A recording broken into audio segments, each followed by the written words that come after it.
I'm a nobody, baby. Light me up, pour me up. I'm gone. Got me seeing genies in a bottle.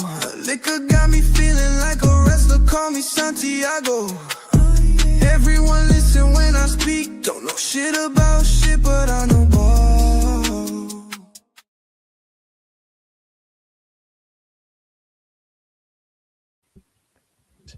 What's up, everybody, and welcome to Two Nobodies with the Mic, episode 165. How's everyone doing out there? We are live, guys. We are live on YouTube. We are live on Instagram. It is the first month of the year. It's the seventh day of the month. Wow. Can we start over again? That was a rough sentence. How's everyone doing up there, man? Guys, it's been a rough year already. Let me just say that. We're live on YouTube. We're live on Instagram. Welcome to Two Nobodies with the Mic, episode 165. You know how this works, man. Interactive show. Talk your shit. We got NFL playoffs. We have college football semis. Basketball is in full swing. College basketball, which we will get into later down the road. If you're not watching it, you need to. But that being said, guys, we are the gambling show of record. Let's get into our intros. Eddie Money, executive producer. What up, man? What is up? Is that a Spidey Sense beanie? Yeah, it's a Spider-Man beanie. There you go, man. Got it for Christmas. There you go. How's life? Did Mama enjoy her Did she spend it on you? Her winnings that she took home. She's taking me and my sister out to a nice dinner. Nice. So it's all a big circle. I love it. Then we have the one who sees all, the one who knows all, the guru, Rafa the guru, who's gonna talk his shit today. What up, man? What's up? What's going on? How you doing? Good. New cable. You look great. New cable. Let's see how long it fucking survives. Let's see if that was. Yeah. Let's see if Who do we got? Who's What up, saying Rick? hello? Rick Flores and Michelle. Rick says, "What's up, my locals? Happy New Year." Happy New Year, everyone. I hope everyone had a great Christmas. That's had right. a great New Year. I don't want to start off on a sad note, but I don't want to pretend like we are not doing the show with heavy hearts. We had a good friend, Michelle and Ron, basically, family members. Their son passed, so we'll be thinking about Donovan Chapman throughout the year. We'll never, always remember him. He will always be loved, never forgotten. Shout out to the Chapman family. We love you guys. Also, in the same family tree, we lost a good man today, Fred. He was a husband, a grandfather, a Rams fan, good dude, and just found out about, 40 minutes ago that he is passed as well. So we're just gonna, keep him in our prayers and in our hearts. That being said, guys, we're gonna talk our shit today, man. How you doing, Rafa? You feeling good, Papa? I'm always feeling good, man. I'm always feeling good to talk shit because I thrive on it and I enjoy it and I don't give a fuck. Like all those morons, Seahawks fans. Congratulations, you won. Now Brock Purdy 6-2 in the last game against the Seahawks, not 6-1. So when you morons say he didn't dominate shit, he was 6-1. That is some sort of domination. Okay, just so you know that. I don't know if you guys understand numbers, but 6 is more than 2. But anyways, good luck to listen, congratulations to the Seahawks. As much as I hate that state, as much as I hate that city, as much as I hate everything in that motherfucking city, and everything that's come from there, with the exception of Ken Griffey Jr., who played there, and Ichiro, who also played there, and the Seattle Supersonics, everything else that is played there, I dislike. Oh, come on. I'm sorry. Nirvana, Soundgarden. Yeah. Uh, yeah, come on, man. Costco was shit created going in on. And this is a Washington. sports show. This is a sports show, Eddie. Starbucks. Starbucks. Fuck Starbucks. Although the strawberry refresher, phenomenal. Phenomenal. Phenomenal. I love Ways. Rafa would gonna have a We fucking. can talk some shit. We got college football. We got the NFL. Yeah, I'm excited for that. I'm excited to bring up the to fuck you to all the LeBron haters, just so you know. Oh, You know, yeah. Rich. Oh, it was the Pelicans. Or the Pelicans, they don't have NBA players on the team. That's like, and listen, we're gonna start with you're fired and Eddie's, you know, head Yeah. somewhere else. But we start with you're fired, Eddie. I got a firing on the fucking media that I want to get to whenever we start. Well, let's get into it, man. Let me refocus. My head is all fucked up. But if you guys don't know, we only have one rule on that show. That is not to be a loser. We're gonna talk some gambling. Rafa's gonna give you his picks. Have a pad and pen ready to jot it down. Even if you want to, you know, fucking play against them, go ahead. Be my guest. Like he said, Rafa and they were giving me shit too, Rafa. They were giving me shit. We're on opposite ends of the fucking take. I know. It don't matter, man. Social media is a place of hatred and disgust, and we're here for it, man. We're here for it. But if you guys don't know, every show we start off with "You are fired, you are hired." If you guys are pissed off at someone, you want to fire someone, or you want to give some flowers to someone, you want to hire someone, now is your time to get it off your chest. Let us know on Instagram. Let us know on YouTube. Eddie Money will give you a shout out and let us know who you would like to be fired. This week, let's do Malbon, the Malbon Cup. You're fired, sponsored by the Malbon Cup. We'll get into that later. Who wants to start off with "You Are Fired"? I'll start because I'm hot with this. Let's go, man. I'm hot with this because listen, and I hate and you guys know, at least Eddie knows that I dislike all radio, sports talk radio. Yes. Because I feel like those guys, most of those, listen, so they played, so we got to assume that they know what the fuck they're talking about. When in reality, we watch these guys play. Most of them look fucking lost out there half the fucking time. So, but anyways, so I was listening to ESPN 710 and Eddie Money, I hope you have a chance to clip this shit and tag them in it because I don't give a fuck. Yeah. But DeMarco Farr, former St. Louis Rams Super Bowl champion, and then whoever's on the show that he's on. I don't know what the guy's name is. But the topic, and actually, Eddie, I was listening to this on the way after we were done playing golf on Monday. Uh-huh. So the topic was they brought up the Matthew Stafford, and they teased it right before the commercial. Oh, we're going to talk about the MVP. And DeMarco Farr says, oh, well, I'll give you my thoughts when I come back. And you know what? And I said, you're a fucking homer, so you're somehow going to make an excuse for Matt Stafford to win the MVP. Yes. And sure enough, that's exactly what their segment was on. They tried to discredit Drake May by saying that he played a soft schedule.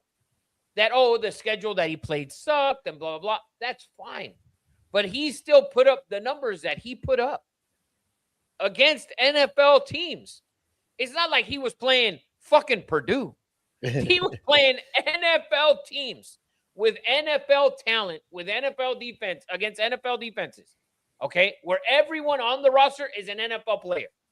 Okay? Not fucking Purdue that's got 1 star and half a star and you know, big stars from Carl's Jr. or Hardee's or whatever the fuck they got over there. That's what they got on their roster. This is NFL talent. Drake May should be the MVP. And listen, I thought, and they're trying to bring up the game where Atlanta and Stafford and how he didn't look good. I don't even think it's that. You brought up the numbers last week, Eddie. Completion percentage is better by Drake May. The touchdown passes, I think he's got more. He might have more yards. He might have less turnovers. He has, guess who has the best receiver in football or one of the 3 best? Matthew Stafford. Yep. We could say that Matthew Stafford has a better head coach. I know he played in the best division in football. I understand that. That doesn't mean he deserves the MVP. He deserves second place. He deserves second place in the MVP. The MVP is Drake May. And if they don't give it to him, it's bullshit. The kid did everything he was supposed to do against every opponent put out there, all NFL teams. He dominated this year. I think it should be Drake May, and fuck the Ram station, ESPN 710, for always being homers. Always. Firing 1000% approved, Rafa, because it's complete bullshit. And right, and these homer stations that are, you know, I don't know if 710 has the contract for Rams football. Whose house? Nobody's house. They're the Rams. I think they're the Rams. The other station is the Chargers. Dude, it's just like, why do these stations think that people tune in and fans only want to hear good things about their teams? Is that what, that's all they want to hear? Idiots do.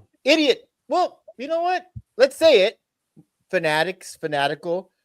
Dude, I ran into a Raider fan at a Christmas party, Rafa, and this guy, he showed me his garage. This guy, older man, like just obsessed with the Raiders. Season ticket holder, by the way. He didn't know much about football. He didn't know much. Not a shock. Yeah, and I don't think that's exclusively a Raider thing. It's not. It's, you know, people just want to be associated. And listen, more power to him, because to want to be associated with the Raiders, basically, you know, you're calling yourself a loser, right? No one wants to be a loser. So if you're a Raider, I don't know what it is. Anyways, the point is, Rafa, here's what, and I was trying to look for it because I thought I sent it. The point is, that is easily shot down in one stat line. They played 6 common opponents, Rafa. Drake May was 6-0. Matt Stafford was 4-2 against common opponents. So I wish I could have called DeMarco Farr. It's complete bullshit. And let me tell you, party people, for this Cuban here, the guru, to actually come out and give Drake May credit, you know that's how, because he doesn't give credit. It's high praise because I'm not a sophomore quarterback, dude. I'm never giving rookies high praise. I'm not giving 2-year starters, second-year quarterbacks high praise. Drake May deserves all of that. Yeah. And he deserves the motherfucking MVP. He does. So B-Tap said, he said, hey, what's up? But also said, nope, Stafford has better numbers. Yeah, I don't know if you're looking them up, but if you look them up, Eddie read them out last week. Yeah.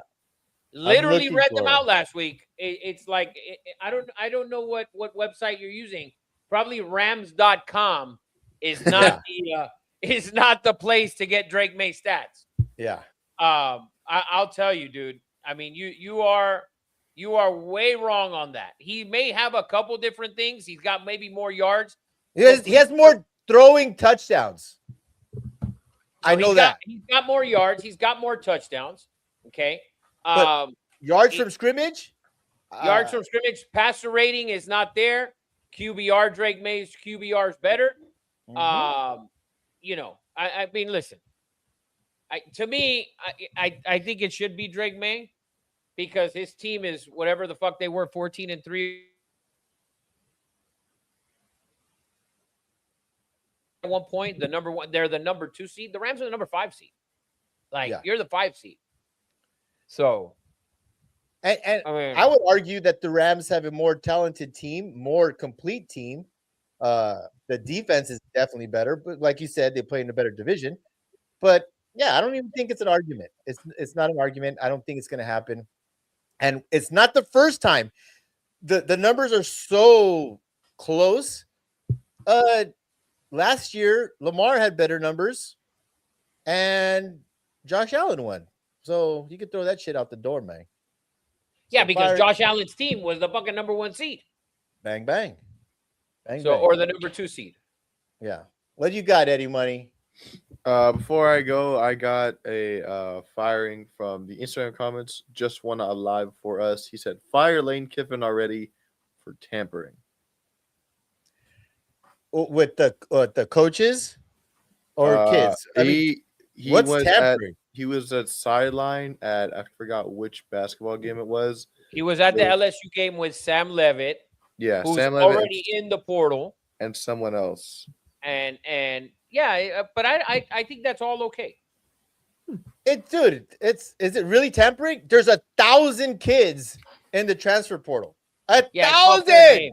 That's It's all fair game. To call someone tampering at this point is kind of ridiculous. You could hate Lane Kiffin, hate the system, Don't right? hit the play, hit the game. Right? And Dan Lanning gave remember Rafa? I mean, basically came out and said we should own Saturdays. Coaches should, move this portal back so coaches can finish out the season. It seems to be such an easy Dan Lanning fix. watches the show because I Yeah. fucking said that a couple months back. Thank you, Dan Lanning, for fucking repeating what I said. Yeah. Maybe that's why he's Fuck. doing so well this year because That's probably he why. heard He your fucking tuned astastic in. takes. He knows he's Yeah. up on the Astastic fucking Mount Rushmore. right now. Yes, and we're gonna get Soon into to be that off, game. I think I'm gonna see him off that Mount Rushmore.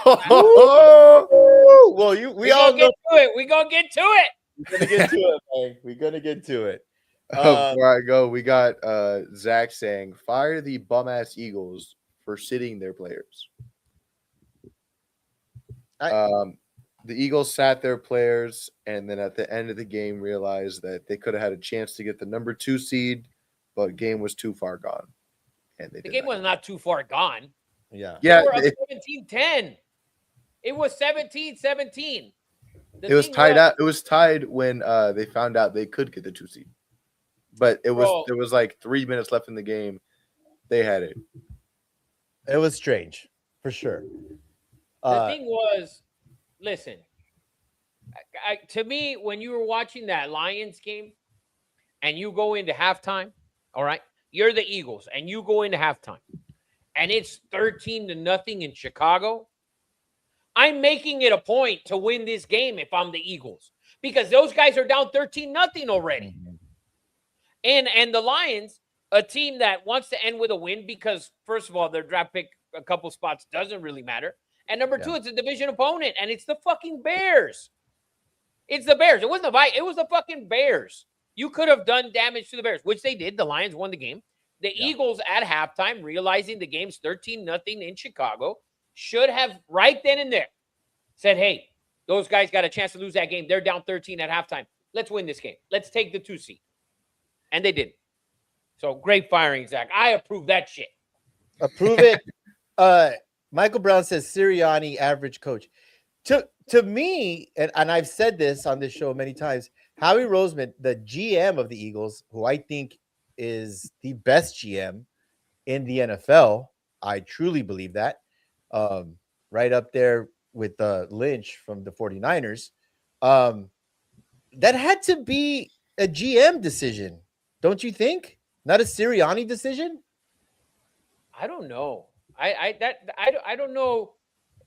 I don't want to look at it, and I hate to do this, but I think you're looking at it, Eddie, as a Dodger fan.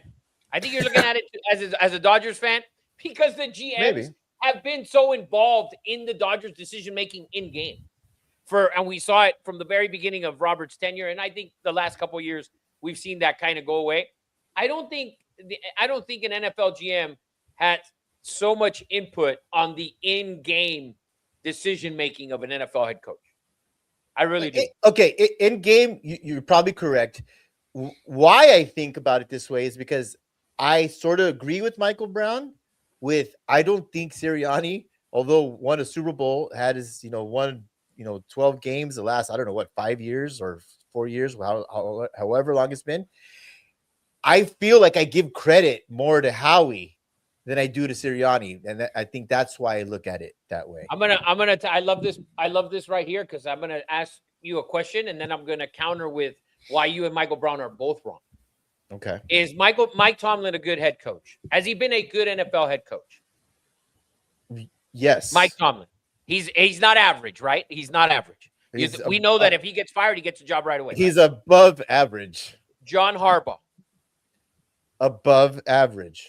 Okay, you know what those guys have in common with fucking with Sirianni, that they're all of them are 1-1 in Super Bowls.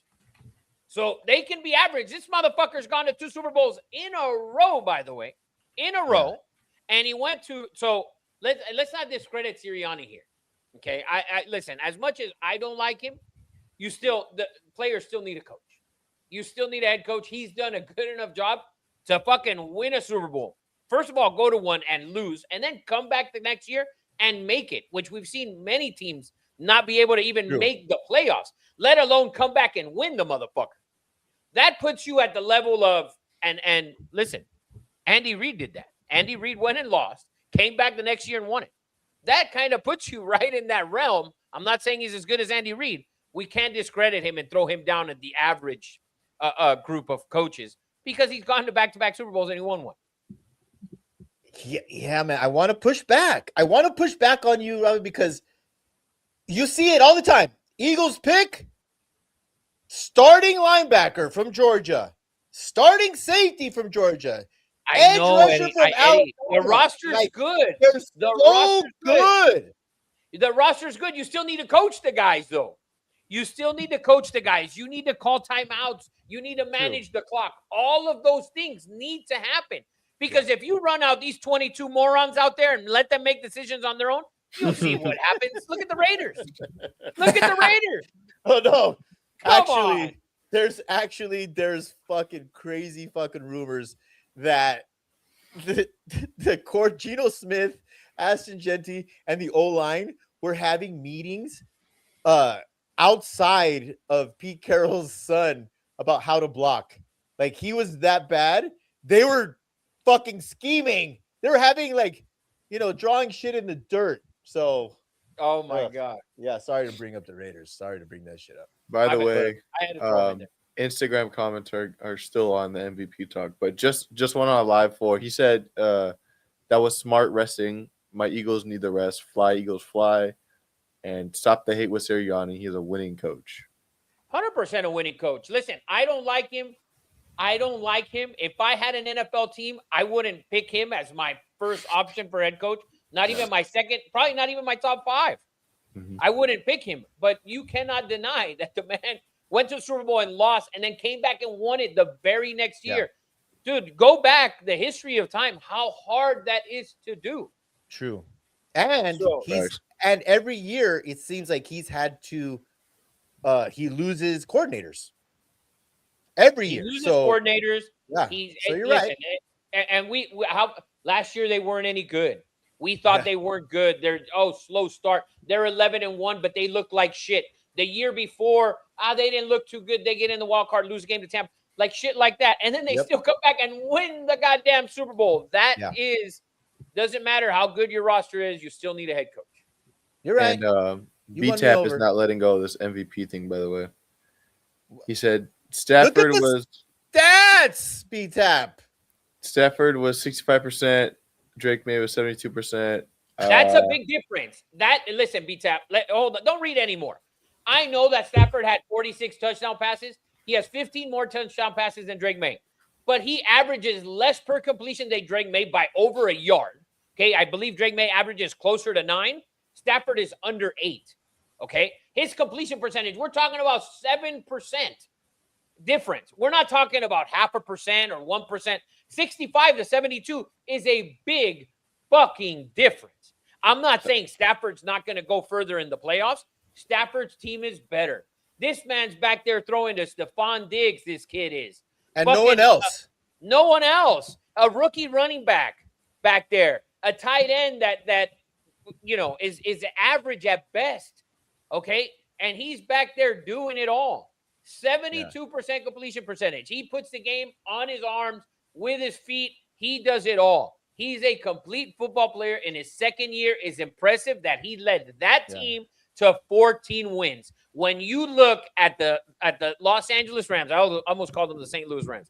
When you look at the Los Angeles Rams and you look at that roster, I'm not saying Stafford's not a better quarterback. I'm not saying he wasn't great.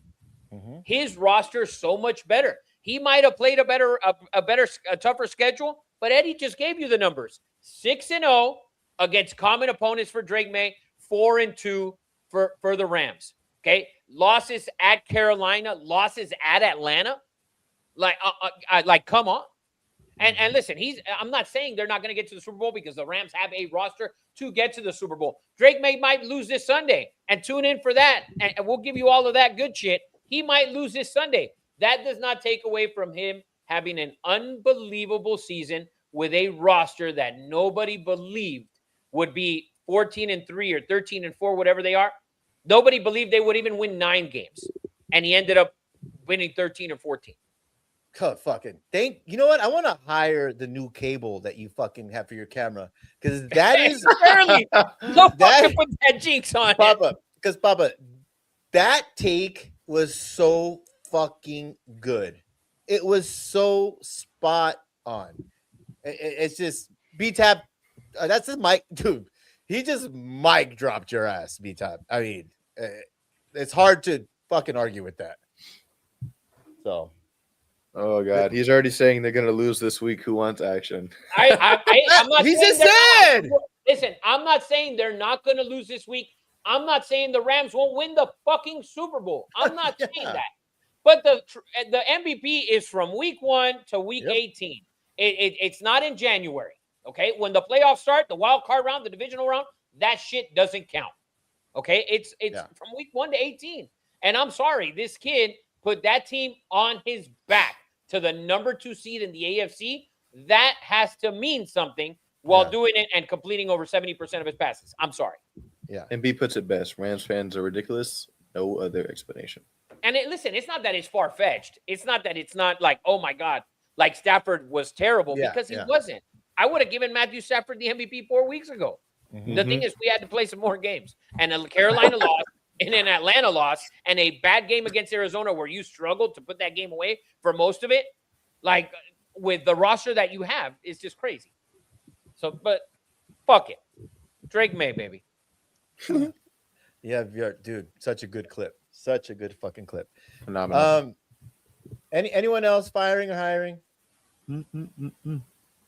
Oh, bueno. All right. Well, let me end off your hired with I'm going to hire this golf brand who I've hired before, Malbin Golf. And Rafa and I are part of something called the Buckets Club. It is a community that is affiliated with Malbin Golf. And, there's been some issues with their tournaments. They just dropped something that's called the Malbin Cup. It's a 9 tournament with extraordinary golf players at some of the best golf courses, in the country. I mean, Pinehurst, Pasatiempo, Panther. I mean, it's wild, but it's going to be great. I can't, unfortunately, compete in it, but I am a nobody, and I am proud to present Eddie Money, my co-host, Rafa the Guru, who is going to participate in the Malbin Cup at Torrey Pines. Papa, yes. I am so proud of you because you have to be under a certain handicap to even play in it. Eddie Money, only 54 players in the country are going to play in this tournament. Oh! They're going to have 18 pros. You're going to have guys like Kittle, Sam Darnold reps Malbin, Josh Allen reps Malbin, Austin Reeves. It's a huge brand for professional athletes that play golf. And Rafa's going to be in that mix. We're going to be at Torrey Pines. I'm going to have a fat head of Rafa. I'm going to follow. I'm going to play so bad. But Stop it. Listen, I'm going to tell you something. If Josh Allen plays in one of these things, more than likely not the one at Torrey Pines, but if he plays in one of these things and I'm fortunate enough to be able to play in that one, I go full fanboy. Are you Mr. Allen? Mr. Allen! You're going to give him a handy. You're going to give him a handy in the golf cart, aren't you? Oh, if he's in our group? Oh, bro, are you kidding? If he's in my group, I might not even play. I'm just going to fucking He's walk gonna around. he's just gonna turn into his caddy. Oh yeah, 100%. So yeah, if you don't recognize it, right? This is the Melbourne brand. We wear it. I mean, Rafa has it on. We wear it consistently. That's Steven's signed my skateboard. That's Steven. We love the brand. The tournaments have been lacking, for better word, but so excited and I'm so pumped up. I wanted to fire someone, but I'm so pumped up. Rafa puts a lot of time. We play a lot of golf. I want to start something, golf something, but Rafa plays a lot. He works his ass off and spends a lot of money. Rafa's very competitive. If you guys don't know by now, as am I, but I'm just pumped up. We are going to be pumping up this tournament. It's going to be at Torrey Pines the same weekend as the Farmers Insurance professional tour. Rory, going to be there. The Fleetwood, the biggest names in golf are going to be playing at the same site as our boy, the Guru. So it's going to be wild. I wanted to give a big shout out to Stephen Melbourne and Melbourne Golf and the Buckets Club and the Buckets Cup, man. I hope I get to travel the country with you know what, Michael Brown? Yeah, I expect that. I don't give a shit. I'm like a kid in the candy store. If I was playing, I don't know. This would be a 2-hour show about the Melbourne Cup. This is Rafa playing, and I'm so fucking excited. Yeah, so put all the glaze on all the donuts because I'm all about it. Shout out to Rafa getting in this tournament and hopefully kicking some ass, man. And that's all I got to say about that. That is You're Fired, You're Hired, brought to you by Melbourne. How about that, Michael Brown? Yes. So that's that. What are we going to get into first, guys? We have college semis. We have NFL. I'd like to close with college if we could. I'd love to get into the NFL and maybe even into the I'd love to see if we can start with the coaching gigs. Yeah, that's out. Let's do it. I'm actually very excited because listen, last week we talked about it, and I said the Ravens Steelers game, I thought the loser would get fired or step away or whatever. Because to me, I said I don't think you can fire Tomlin or Harbaugh just because of what they've meant for the franchises and so on. And listen, Tomlin could lose on Monday night, get his ass whooped by the Texans, and still be let go, right? Because we've seen it before. But I'm excited for Harbaugh. Like that's a big time coach, and the jobs. Listen, and I know there's plenty of Raiders haters. There is, and I'm not a Raiders fan by any means, like at all. At all. Nothing. But when I look at the Raiders job, it's Vegas. It's a beautiful stadium. You have a superstar tight end in the making. I mean, there's no doubt he's already a superstar. Yeah. You have a defensive end who wants to be traded, who's a superstar. Can they bring in a head coach that keeps him there? And to me, I think when you're looking when you're the Raiders, like you've and Michael Brown's brought it up, and all these idiots on the radio and on TV bring it up how the Raiders are paying 76 coaches or a ridiculous amount of coaches, right? Yeah, they obviously don't give a fuck. And to me, if you look at one coach that if you hired him this year, no matter how bad the team is next year, you wouldn't fire, is John Harbaugh. To me. And to me, if I'm the Raiders, I go and I sit down with John Harbaugh when he's ready and willing to speak to me, and I give him whatever he wants. I send Tom Brady in there, and I try and get John Harbaugh. Because to me, even if Max Crosby wants to be traded, right? If you bring in Brian Flores, you have to have a defense for Brian Flores. With Harbaugh, I think he can get away and do different things. So you can move on from Max and hire Harbaugh. I think if you hired Flores and you moved on from Max, I think you'd be out of a coach in 2 years tops. So I love John. I was actually thinking, here we go. You want some more glaze, Michael Brown? I was actually thinking of hiring you, Rafa. You were the first person to come out And I was like, huh?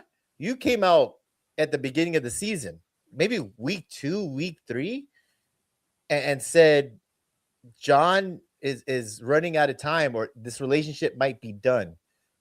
Again, everyone talks shit. I thought you were crazy. You called this way back when. So I was actually thinking about hiring you for that call. But to me, Rafa, there's so many more intriguing jobs, specifically the New York Giants. You have a ready-made roster. You have a running back, you have a star receiver, you have an up-and-coming quarterback, you have a defensive line. Like, it's really super attractive opportunity to and not to compound the fact that I think almost he doesn't want to compete against his own brother in division. Could that be a thing? I'd want to kick his ass twice a year and Facts. fucking 5 times on a Sunday. So you think that's Are an you incentive? kidding? So you think that's an incentive? Yeah, for me, yes. The other thing is too, like, the Raiders have been down for so long. Seriously, they've been down for so long. And you can go in there and pick your quarterback, and pick the guy you want, start fresh. I think you're going to have a long leash if you're Harbaugh with the Raiders. You're going to have a leash of 4 years, 3 years for sure, maybe even 4. Like, listen, you have a running back who's pretty good. You have a tight end that's a star. You need a quarterback, an offensive lineman, improve the defense. They're not that far off. I mean, listen, everyone in the NFL is not that far off. Yes, we it's see a it fact. year to year. It's a When fact. you go into the Giants job, the media is just going to be there nonstop, all the time. And you still have in that division, listen, the Redskins last year made it to the NFC title game. This year, Daniels was hurt, older roster. They added pieces thinking we just need a couple pieces to win. Daniels got hurt. You have the Eagles still in there, right? Who young quarterback, the defense, you named all the players that they've drafted within the last 4 years. And then you have Dallas. Like, and I know the AFC's got all of that, but it's just the leash is so much longer with the Raiders, I think. I think you're going to have more time. And to win in Oakland that they haven't won in fucking forever. I mean, in Vegas with the Raiders, who haven't won in forever. They didn't win in Oakland either, Rafa. They haven't won in forever. To go in there, like, to me, I'm a competitive person. I want the toughest job. Like, when we go to play golf and we're going to scramble, give me the 2 worst guys, the 3 worst guys. That's who I want to play with because I want to uplift them. That's me. Ouch. That's Rafa, true. Rafa Give me always- the 3 worst guys on the course for a 4-man scramble. I'll take them. Fuck it. That's why Rafa invites me to all the scrambles. No, to me, I think if he went to Vegas, I think, you can sit there and say after 2 or 3 years, if he did a great job, you're like, wow, this is an all-time guy. I dig it. I hope you're right. I think the Giants job is too enticing because there's already so much of the foundation. But if I had my choice, yeah, it's Tomlin or Harbaugh, and like you said, I think people think that Tomlin's locked and loaded. I agree with you, Rafa. If they might part ways as well, man. Yeah, I think if they lay an egg here, Yeah. I think if they lay an egg on Monday night and it's at home and they're 3-point underdogs, and we'll cover that game in a bit. I think if they lay an egg, I think it can easily be said, you know what? They could call him up the office and say, listen, Mike, I think it's time. I don't think, like I said, I think it's time. Let's just part ways, call it a day. We'll go and get our 4th head coach in fucking franchise history or whatever the fuck it is, and we'll move on. And to me, I think if you're the Raiders, you went after Pete Carroll last year, and a legend, right? A great NFL head coach, an even better college coach. You went after a guy like that. It didn't work out. Go out after a guy who's done it recently in the NFL, whether it's Harbaugh or if Tomlin gets fired. I don't think you can go with Brian Flores. His second chance shouldn't be with the Raiders, who just, they keep going on from head coach to head coach to head coach. Yeah, the opportunity to fail is too high it's too risky for Flores, right? Right. I'm a fan. I love him.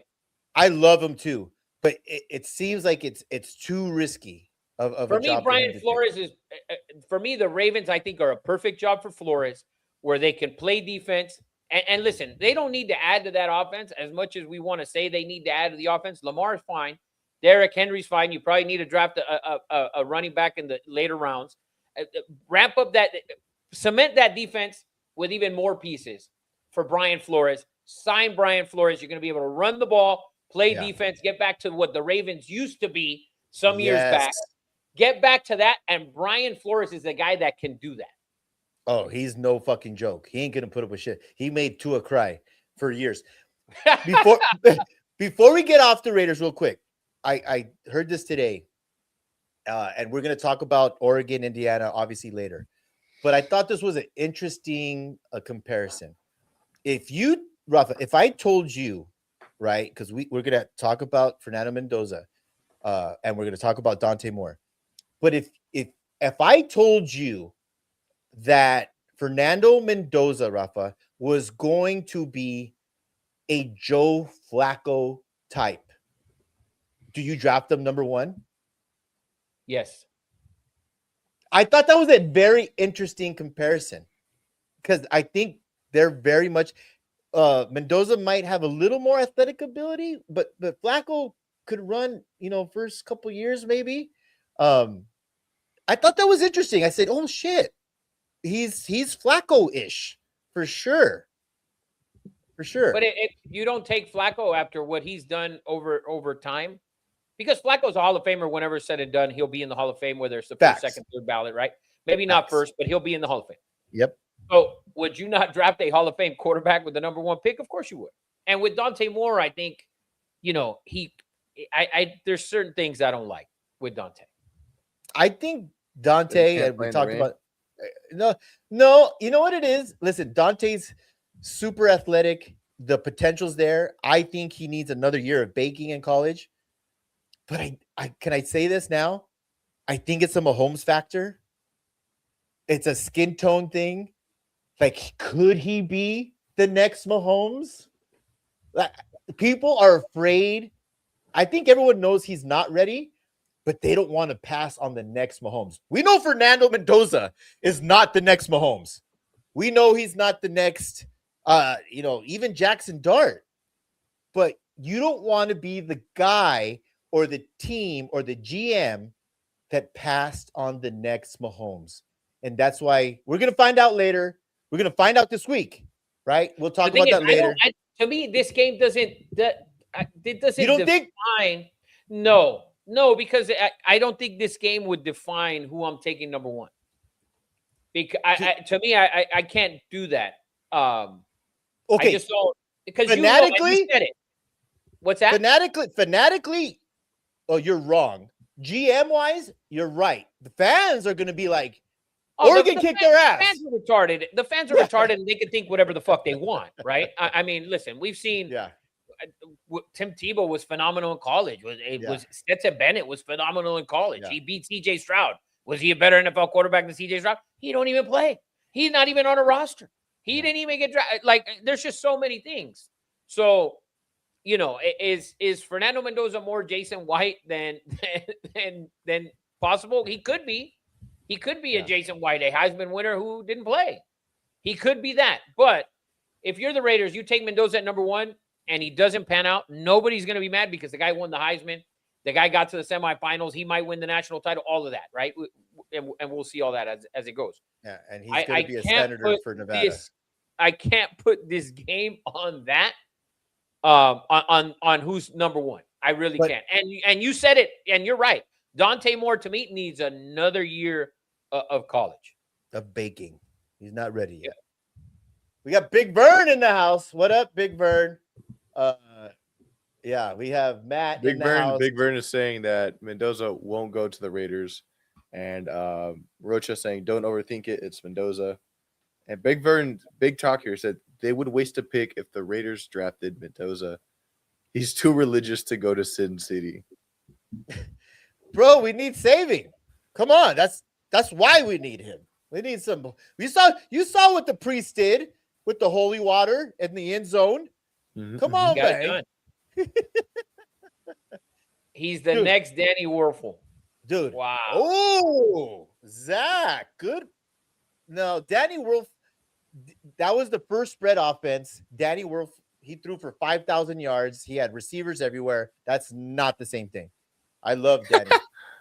And the other thing is too is Dante Moore a product of the offense that he plays in, right? And that's a big thing.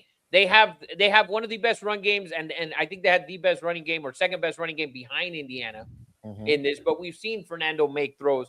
You saw him last week. You saw him against the Ohio State in the title game. He made 3 great throws to win that game. Yeah, he made the throws to win the game. Yeah. Last week he made throws. He didn't, but the defense and was great last week, and Alabama made 2 mistakes that are just crucial. CJ said Dante also needs another year. Yeah, 100% Dante needs another year because a lot of people listen, when you saw Fernando play at Cal, that last year he played at Cal, everybody was like, wow, the kid at Cal. Yes. The kid at Cal. Dante Moore, when he played at UCLA, nobody said, wow, the kid at UCLA. Nobody said that. True that. He got Nobody benched. said that shit. Fucking benched. Yeah.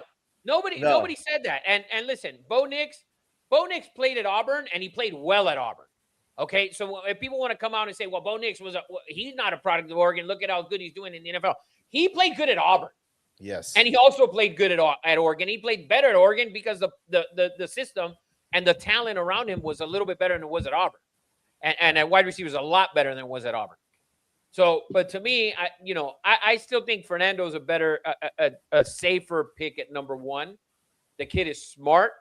And oh god, you haven't seen him make mistakes, too many mistakes on the field. He's not going to make them off the field. And listen, he can make a bunch of mistakes this weekend, and you could say, well, that's the guy you want at number 1. More than likely, yes. Yeah. Big Bird. Before we move on to something else, we have our 4th joining us, Eddie. Yay! Give him his introduction. So we have our 4th. A semi nobody, Hakatomi Plaza. What up, man? I made it. What up, player? How you doing, man? I'm doing fantastic, and all the above. Good. We haven't got your mic fixed yet, but hey, it is what it is. One day. Yeah. I think. Before we're talking about. I made the comparison, Mendoza to Joe Flacco. We're talking about Dante Moore needs another year. I want to ask, before we get off this, Eddie Money, who is a Raider fan, a real Raider fan, and this guy, he has a Raider tattoo, Hakatomi Plaza, so he has no choice. Who would you take? Number 1. The reason I want this take right now is because there will be overreaction after this week. Right, Rafa? Yeah, you're not going to get it from me because it doesn't matter. And I think Oregon, I favor Oregon in the game, my opinion. Yeah. But to me, I still think that Fernando's a safer number 1 pick. I agree. For the Raiders. And listen, the Raiders, yes, somebody said the Raiders need, Rick Flores said the Raiders need more than a quarterback. Of course. Yes, they need more than a quarterback. There is no doubt about it. But you have to start, and you have a running back, and you have a tight end. So and also for a rookie, is there not a better fucking target than a big tight end who catches 100+ passes a year? A kid who can run the ball. Listen, get him an offensive lineman. Just one can help them out right now. So get him one offensive lineman. Get him a coach that could fucking teach the offensive line how to fucking block with some sort of block scheme. That's not out of a fucking Cracker Jack box. Okay. And I think you're going to be a lot better. Listen, the Raiders can only go up. 2 wins, man. Next year, 4. If we go down, 5, just shoot me in the middle of the street. So I hope I don't steal your take, Eddie Money. But because this is what you hear. Raiders need more than a quarterback. We all fucking know the Raiders need more than that fucking quarterback. We're not fucking morons. You know who also needed more than a fucking quarterback? The Patriots needed more than a fucking quarterback. You know who also needed more than a quarterback? The Washington Redskins needed more than a fucking quarterback. You know who needed more than a quarterback? The Buffalo fucking Bills needed more than a fucking quarterback. The NFL is a quarterback-driven fucking league. Get the quarterback and figure the shit out. Now, Eddie Money. That was 25 fuckings. Oh God, Love was it? Oh damn it! I'm sorry. It's okay. You might have got the point across.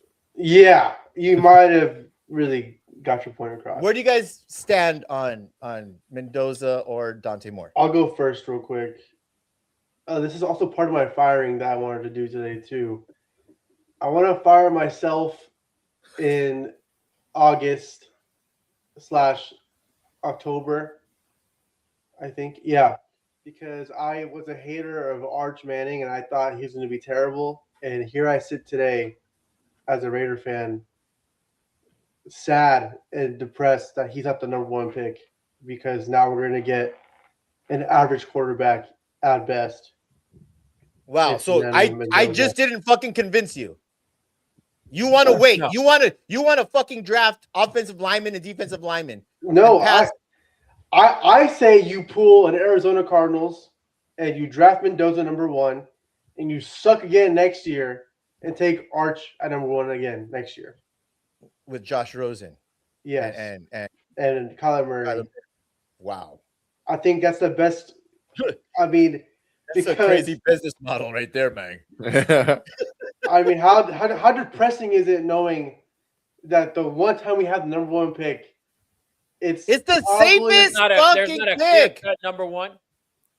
No, there's not. I mean, if there is, it's Mendoza, who's not the best player in the draft at all. Not even top 10, probably. He's not the best football player in the draft for sure, but he's the safest. No, yeah, that's fine. But I would much rather have Arch Manning than Mendoza, and that's No, a we're- heartbreaking reality for me. We to are say. I like Arch Manning also, I but do too. does he come out? I don't know if he comes out, right? He's not going to. That's the thing. It's heartbreaking, Ralph. My heart aches as a Raider fan. Like it's and Hold on. I was here in August, like, oh, Arch is gonna suck. He's a terrible quarterback, and here I am. I sit today, and I'm like, He oh sucked my God. until November.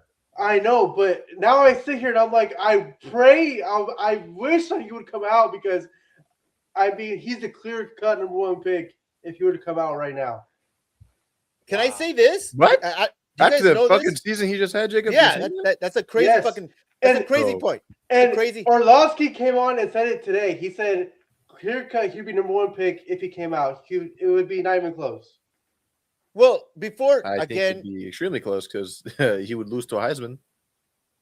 Eddie Money. You're telling me you'd rather have Mendoza over Arch Manning right now? Not me. What has Not me. Arch Manning? Say it, say it, proved say to Not do? it. me. Not me. Say it, Eddie Money. Say it, Eddie I would Money. rather have You're Fernando insane. Mendoza than Arch Manning. Oh, you're insane. Not You're me. What did absolutely Arch Manning insane. prove to you this year? It's not prove, it's what he can be. It's the ceiling. I'm not Jamarcus gonna draft Russell potential. I'm a Marcus draft No, no, Russell. no, no. had a ceiling. No.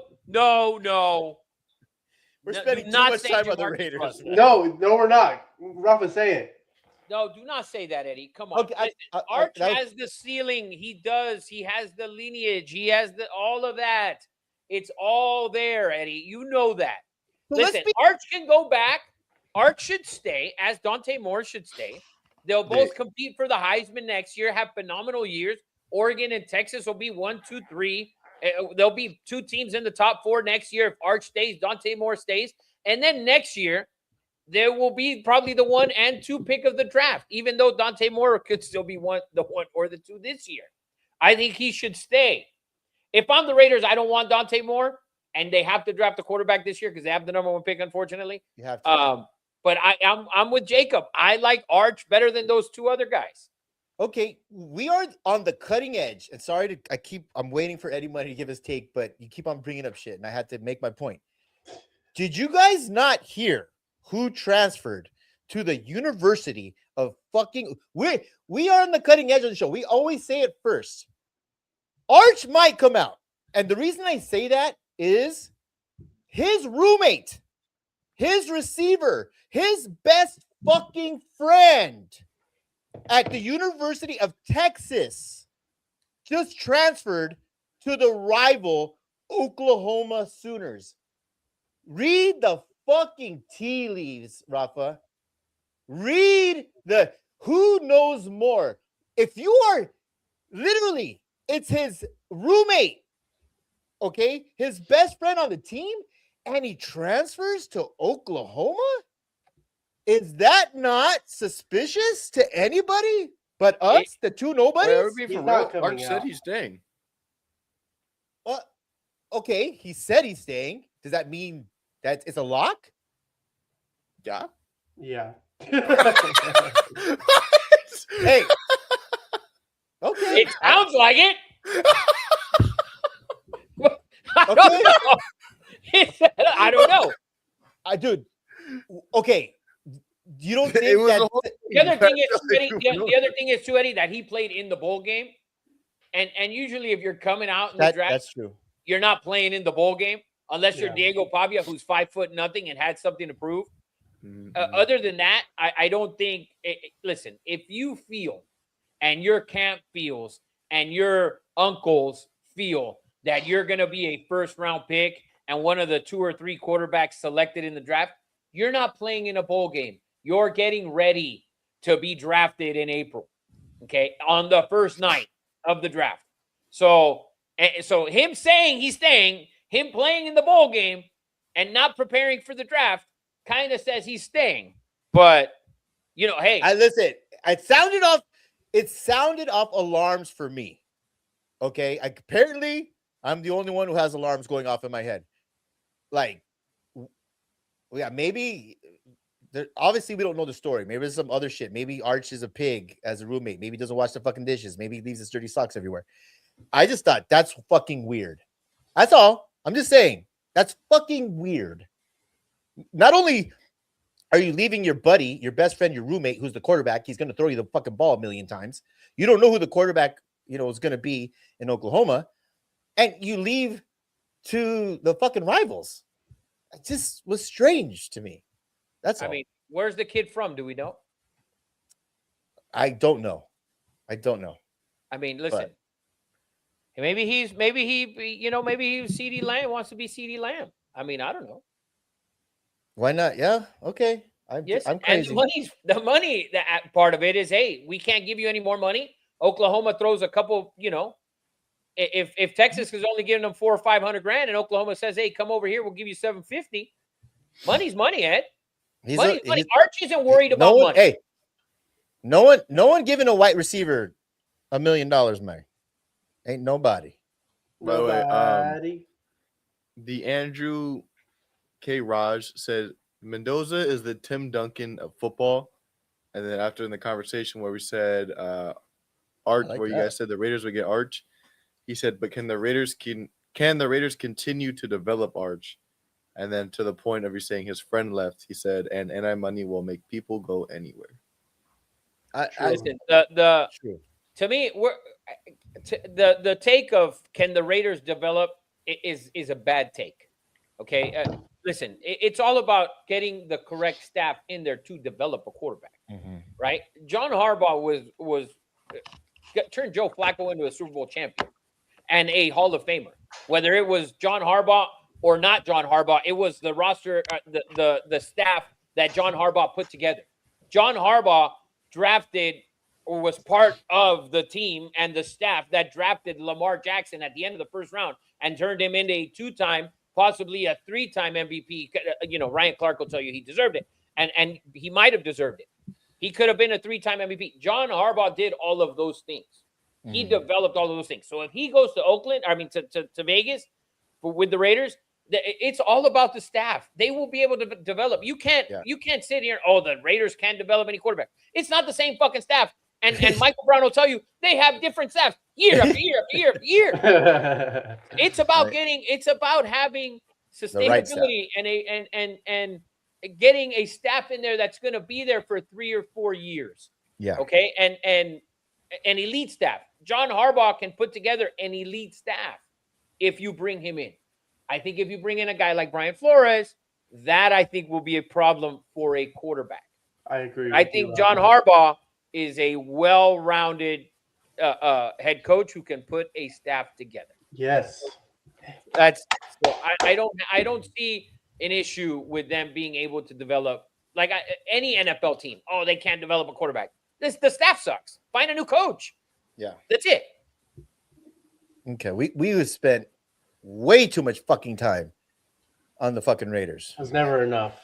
I just Never enough. Raiders Eddie always Money, bang, man. Eddie Money, did we ever get your take? No, we Mendoza? didn't. Yeah, I said Fernando over Dante Okay. and Arch. Okay. That's disgraceful. Sorry, way, yeah. is Let me take the guy who anyone did as fuck all shocked this as year. me- Is anyone as shocked as me that the fucking Dolphins haven't fired Mike yet? I think he survived. Oh, Nobody he- survives, bro. Like, listen, when John Harbaugh gets fired or let go or parted ways or whatever the fuck happened, McDaniel should be next. Like, Who bro, had a No. worse No. season? No, and I'll tell you why. Reading the tea leaves, as our friend Luke would say, from Michigan State and Michigan. He says Yeah, he's a fan of both. Crazy. so good. When they fired the GM, to me, that was in big fucking neon lights. We fucked up by fucking giving Tua a grand extension. And you can't tell me that McCarthy or McDaniels, I'm sorry, has not said this kid. I mean, first of all, he has concussion issues. He's too small. He's not getting fired. And it's because the GM, it's obviously looked like the GM says, no, we're giving Tua the money. The blame, when they fired him, I said, McDaniels has a chance to fucking stay. And I think he's going to stay. they showed promise towards the end of the year. I mean, they did. fought. They played hard. fought to win games for him. So obviously he has someone in the locker room fighting for him. Because I mean, why else is he still there? I mean, he had worse season than Harbaugh, and Harbaugh got fired, and he didn't. The So thing is, obviously, the team changed. When you watch the Dolphins, like the first 3 or 4 weeks, they weren't competing like at all. Like they weren't playing, right? And then it changed just from 1 week to the next, where they completely changed. And it was like, all right, they're starting to believe in the head coach again for whatever reason. Because there's no explanation. Nobody plays good after you fire the GM. Nobody gives a fuck, right? You kind of play good if the coach was the problem. We've always said that on this show. Yep. And it goes for every sport, I think. So and Jacob Wright, they played so well down the stretch of the year, and they played hard for him. The thing is, going into next year, right? You're more than likely going to lose Tyreek Hill. And even if he comes back, do you want him to play? Is Tua going to be the starter again next year? Do you go in again with Tua and Mike? And you spend so much money on Tua, yes. But can you go another season with this guy as your starting quarterback and head coach? Because it's one or the other usually. Yeah, and also too, it's like if you're a coach who wants that job with Tua at quarterback, Tua's not going to be the quarterback. He was demoted to the 3 spot. even worse. I mean, who do you trust in that quarterback? They're going to go get a quarterback. Don't be surprised if Deion's son, because the Browns are going to draft a fucking quarterback, and we need to get into these other coaches. Oh, I would be shocked if That's the Browns not happening. The Browns are drafting a quarterback.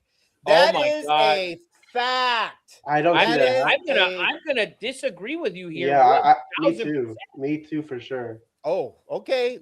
Eddie, listen, and I don't know if you watched him play. Did he not impress you a little? Okay, this has nothing to do with Shador playing well. Okay, I think he deserves a chance, and he's on a very cheap contract. I think they're gonna make a mistake, actually, Rafa, because that front office is so effed up. Stefanski might get the freaking job in New York for the Giants. People are hot on Stefanski. Should go to the Ravens. It could be the Ravens, but I do like Flores better. It's not because I don't think Shador should get the starting job. Listen, they drafted 2 quarterbacks, one in the 3rd and one in the 5th. There's conflict. There's I think you can easily move away from that. Listen, Shador came in, he played better than Daniels. He played well. He doesn't have any weapons on offense except for Judkins. And listen, he made that kid Fannin or Hannon or whatever, the tight end. He made him look good as fuck. Dude, he looks good. He looks really He good. looks real good. He looked real good. Eddie Money, where did the Browns pick? Like 5, 6? The Browns are not taking a quarterback in the first round. Yeah, not. There's Oh, no way. Sorry. Who's there to take at? Who's there to No, take at I 5? think they're going to trade up. I think they're going to trade up. With It who? Browns would are at be a 6. Browns have the They're 6th at pick. 6. It The would Jets be need a huge quarterback. mistake for the Browns. I think you go offensive lineman for the Browns. I think you sure up the offensive line. You go out and get a tackle for if you're the Browns. You go out and get an offensive lineman. You have a running back. You have a quarterback that competed, played well, beat the Steelers late. He played good, Eddie. The kid Yeah. won some games. By no help from fucking Jerry Jeudy at all, by the way, who Yeah. was fucking god awful. Okay. He has no weapons. Get him an offensive lineman. You have and then go out and get a receiver. There's plenty of receivers in this draft. Go out and get a receiver. Your Really defense good use receivers. one more piece. You have the best defensive end in the league. You have a phenomenal rookie middle linebacker. You have pieces for the Browns. Tough division, yes. You need to be able to play defense, run the ball, protect the quarterback. I think they go out and get an offensive lineman, ride it out with Shador. Listen, if Arch is not coming out, and this Dante Moore doesn't come out, Dante Moore's probably coming out. Arch doesn't come out. Listen, Arch doesn't come out. Sam Levitt next year. And Shador doesn't do well and you're fucking 2-15. Oh yeah. Go and get Arch. Go and get Levitt. There's plenty of guys to get there. Play But you're long not going to ball. go and draft Ty Simpson with the fucking number 6 pick or even in the second round. How about- There's no way. You could go grab a Cade Klubnik in the 3rd or 4th. These are guys that were projected top 10. A Cade Klubnik. They played football and then were A terrible. Nussmeyer from LSU. Listen, I said it a year ago that this was the draft class for quarterbacks. There's 10 guys: Lenore Center, Sellers, Cade Klubnik, Another guy Nussmeyer, who's staying. Manning. Another Eddie, there is no reason to rush this if you're Cleveland because you have a defense that can compete week in and week out with the best teams in the league on defense, okay? Their defense can play. Add one more piece to that defense. Add an offense. You're able to run the ball. You saw what Judkins did. Why go out and force another quarterback here? You have a kid who can play. If he doesn't play well, then next year you have Arch. You have Lenora Sellers coming out, getting another chance, a redeemed season for Lenora Sam Levitt. and the South Carolina Cox. Okay, Cox. and you have a couple redeemed guys. Look at Arch and Lenoris, who were a heavy favorite at the Heisman this year to start the season, are going to get a redemption season next year. They both play well. Dante Moore, let's say he goes, he stays, whatever. You have Sam Levitt, who's going to probably be at LSU, who's going to look phenomenal all year long and compete for the Heisman. Those guys right there. I named you 3 guys from North that you Texas. can go out and take over anybody who's better coming out this year. And you still have Shador, a kid who played well and won you football games against teams that needed those wins. I Flow don't State. Rafa I hit Flow don't- State. disagree with you, Rafa. Everything you said, I agree with you. I think the Browns fuck it up and draft a quarterback. Man, I That's- roll that's- with Shador. I That's what I roll with say. Shador, and I go out and hire his daddy. Don't say that. Oh no! Don't say I'm that. fucking around. I'm You're fucking not- around. No, you don't mean that. I don't mean that at Hey, all. buddy, let's move on. Any other coaching changes? By the way, I'd like to say Harold Fanning Jr. broke FBS records for tight ends, so He did actually at He Bowling wasn't Green. buns. And he wears 44. That's a great number. It's a great for the tight end Browns. number. By the way, nobody's mentioned Mike McCarthy, who took a year off. He's always a good head coach. Little bit underachiever, but has a Super Bowl. I compare him a lot to Sean Payton. He'll come back this year, get a job. Mike McCarthy also, by the way, watch out for Mike McCarthy. Maybe even to Cleveland. I agree. I have a quick take on that. I think if the Packers lose first round, they should bring back McCarthy back. They're not getting rid of the thin bearded LaFleur. If they lose first round with this team, Listen, if they lose With first Malik? round and they fire LaFleur, bro. I mean, he'll have 10 phone calls by fucking 20 minutes after ESPN reports. No doubt about it. John Harbaugh got 7 calls within 45 minutes. Of course. Of course. There's guys in the league that can do it. He's one of I them. called him. I guess before we move on, let's cover some comments real quick. Just want to live. When we were talking about Miami, he said that's crazy that the Dolphins didn't fire him, but the players do love him, and he's supposed to be an offensive guru. It's creative. Yeah. MB said if someone would be hired tomorrow if they were available, then you have to rethink why you're firing him. And then Big Vern talking about Miami needs him. Mike McDaniel. Rocha says that the Browns should go get a Will Campbell. Big Vern said the Browns have no weapons of mass destruction and that Cleveland needs weapons. Yes, they do. Yeah, Very for sure. nice. Go get the kid from USC. I think we all made valid points. The receiver from Arizona State, there's a ton of talent. I think we all made valid points. I don't want to. I just want to ask Rafa one thing. If we could cover it in 20 seconds. This is gonna be another 10-minute conversation. Rafa, if the Ravens rookie kicker makes that, Tomlin fired, right? It's backwards. Yeah, I that's what I thought initially going into that game. One of That- them was let go. Okay. If they But I lose said next earlier, week, is he Tomlin's fired? Lose on Monday, bad. Tomlin's out. Okay. That's it. They are at home. I needed Yeah. confirmation. That's it. Okay. What's next? I have anybody? one more question. No one mentioned Stefanski. That's what I said. I Eddie did. brought it up to the Giants. I said for No, the. for the Raiders. Oh, no, I mean, yeah. Mm. possible. Listen, I think if you're the Raiders and you're going to bring in a quarterback, you need someone. Harbaugh's out there. That is the thing. You're the Raiders. Harbaugh's out there. Mike McCarthy's out there. Super Bowl winning coaches. You brought in a Super Bowl winning coach that hasn't coached in a while and was And kind of 73 years old. Yes, past his time. Okay, so and he wasn't able to motivate the guys, and it looked all fun, and they went 1-16 to end the season after winning the or 1-15 after winning the first game, Yeah. right? So they, Yeah. they went 1-15 after winning the first one, where everyone was all excited, and then then it didn't look good. To me, I think for the Raiders, it has to be Harbaugh or maybe even Mike McCarthy. I think if you go anything other than that, you will be out of a head coach, and another one will be on the payroll again. Like Mike Brown likes to fucking remind you guys week in and week out that and it's becoming a thing all over the internet with all of these sports stations that they're all talking about what Mike's been saying for a year, that the Raiders are paying coaches left and right. I think for the Raiders, it has to be Harbaugh or it has to be McCarthy, and let them take a quarterback and do it and start it from the ground up. Can we subtract? Because I saw the list, right? It's John Gruden. He's getting paid $10 million. That's not the Raiders' fault. We didn't want to fire him. So minus him. Okay. Antonio Pierce getting paid $6 to $8 million. Okay. Bad, really bad. McDaniel getting paid like $7 million. Bad. Now Pete Carroll. That's 5 coaches. Please take away John Gruden getting paid $10 million. Okay. That doesn't count. All right. So Okay, but to be fair though, at the time the contract was a terrible idea. It was like 10 years, 10 million, or was something crazy like that.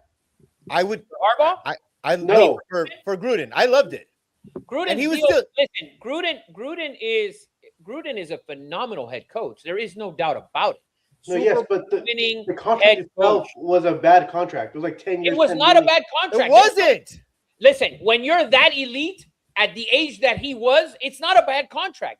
It's a bad contract if you gave Pete Carroll that. It's a bad contract if you give Andy Reid that today. It's not a bad contract if you gave that to Mike Tomlin. It's not today. It's not a bad contract if you gave that to John Harbaugh today.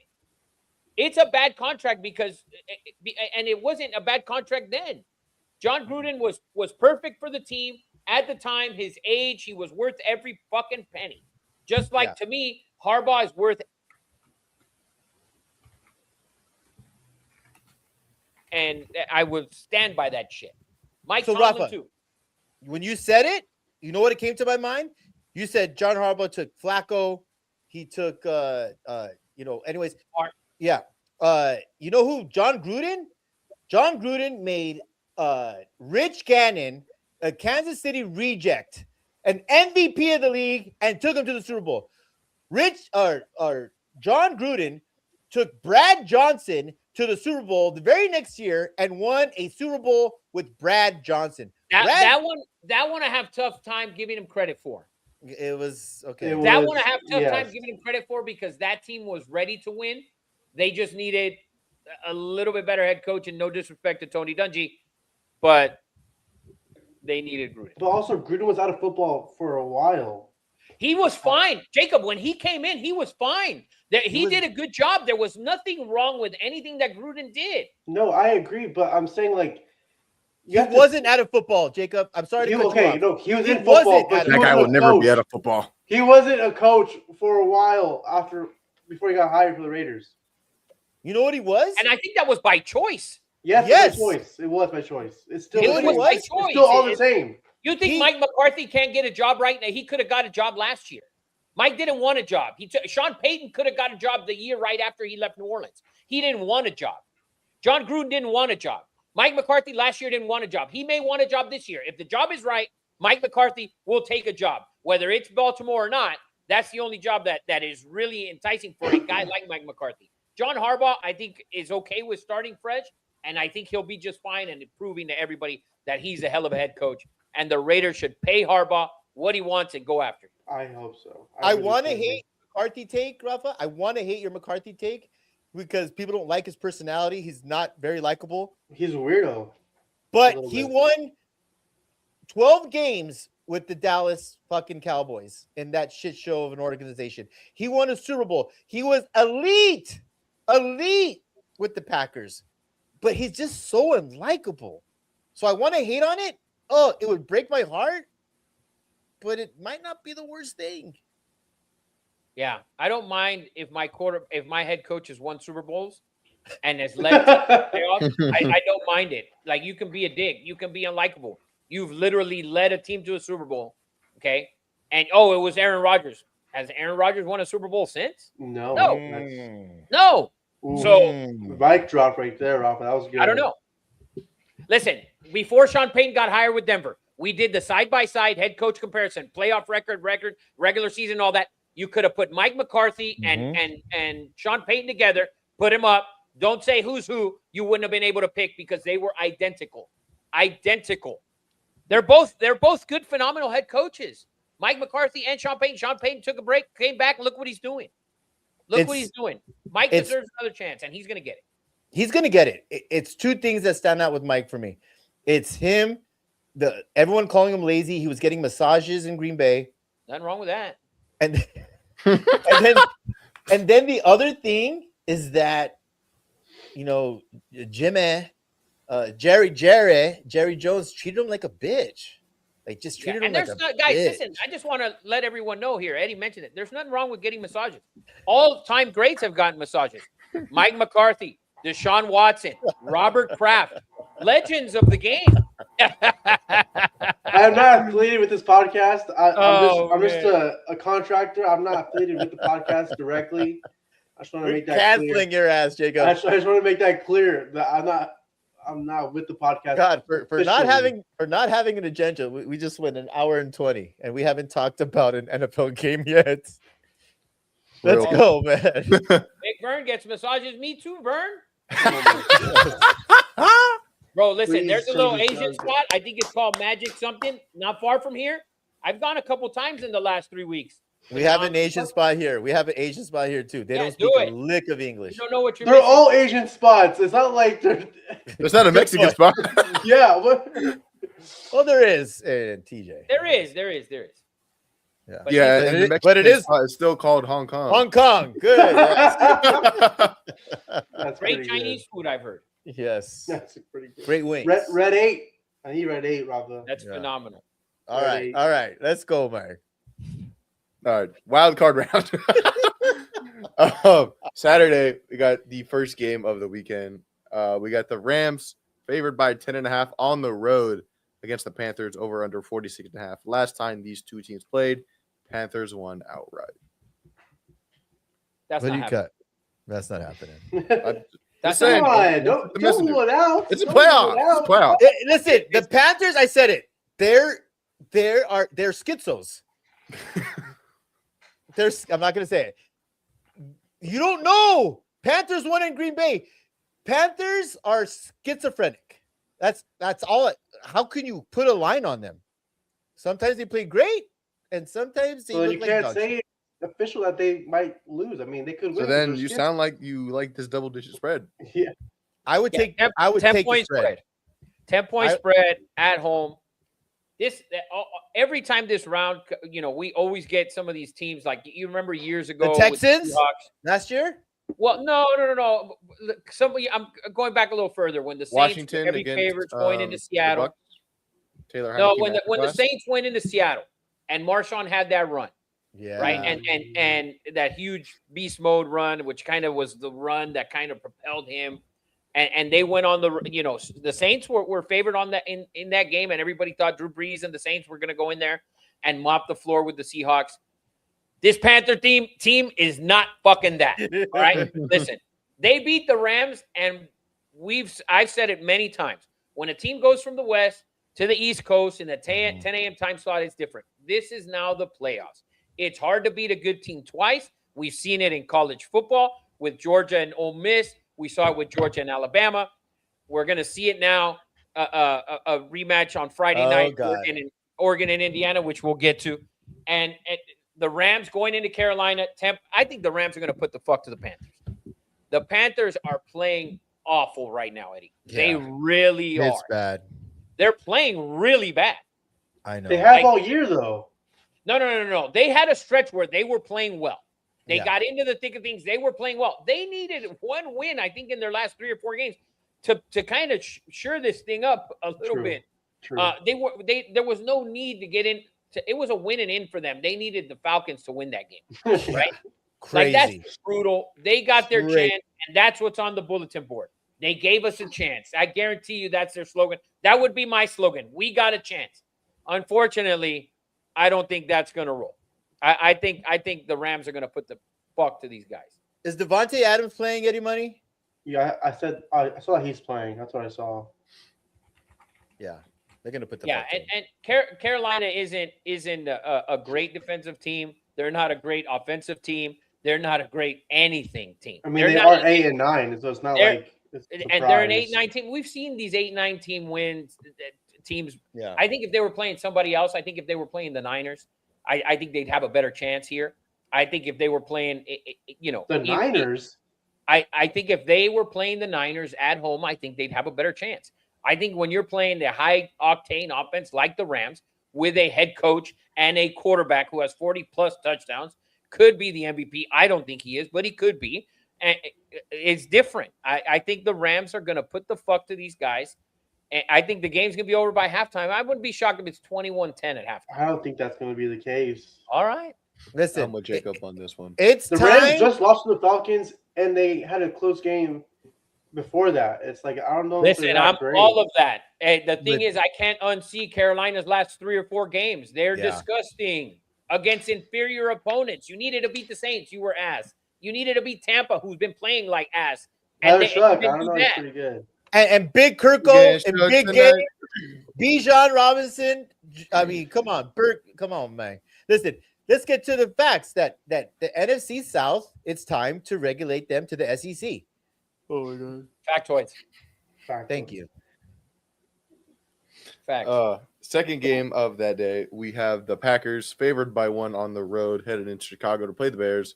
Over under 45.5. This is crazy that the Packers are favored on the road, right? Wow. I mean, it's crazy. They're favored on the road. The Bears have been a high wire act all year long, right? I mean, They listen, have. they're the number 2 seed. They've won games. They've pulled them out of their ass, whether it was against the Giants, whether it was against they've pulled games. The out of Raiders. the Raiders. I mean, listen, the list is endless of games they've pulled out of their ass. Okay. Can they pull another game out of their ass against this Green Bay team at home? I don't know. I'm going to go with Green Bay here. And Wow. I'm going to go with Green Bay. I'm going to go with the 2 road teams on Saturday. to win this game. Woo! Parlay, parlay, parlay. Yeah, I'm going with the two road. I'm going with the two road teams. I think the two road teams. I think Green Bay will get the job done in a tight one.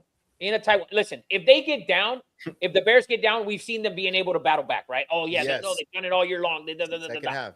That asshole is going to get real tight for that second-year quarterback and that rookie head coach.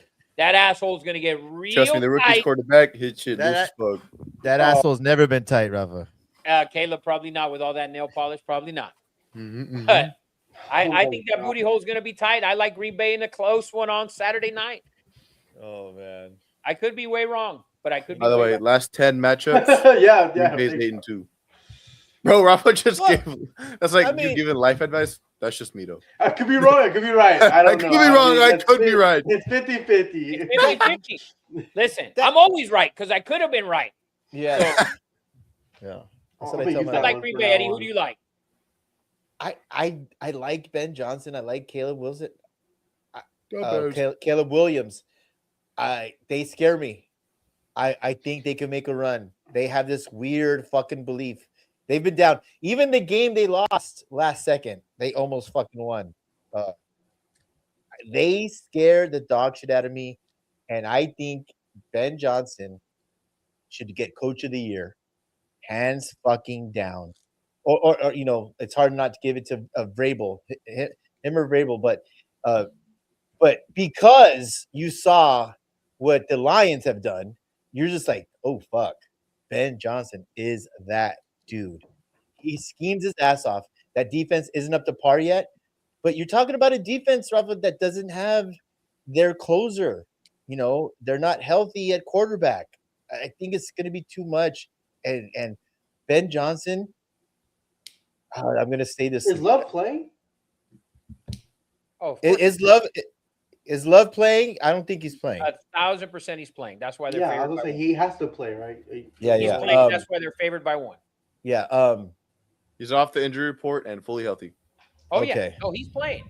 He's playing, and Jacobs is playing. They're going to be able to run the ball. The defense is what scares me with Green Bay, but you know, you're still playing a young quarterback. Like Eddie said, Chicago's defense is hurt. Their best players out. I'm giving the edge to Green Bay. I'm still sticking with Okay. it. That's why you're the guru, man. And Big Vern's right. 50% of the time, I'm right Yes. There you go. every time.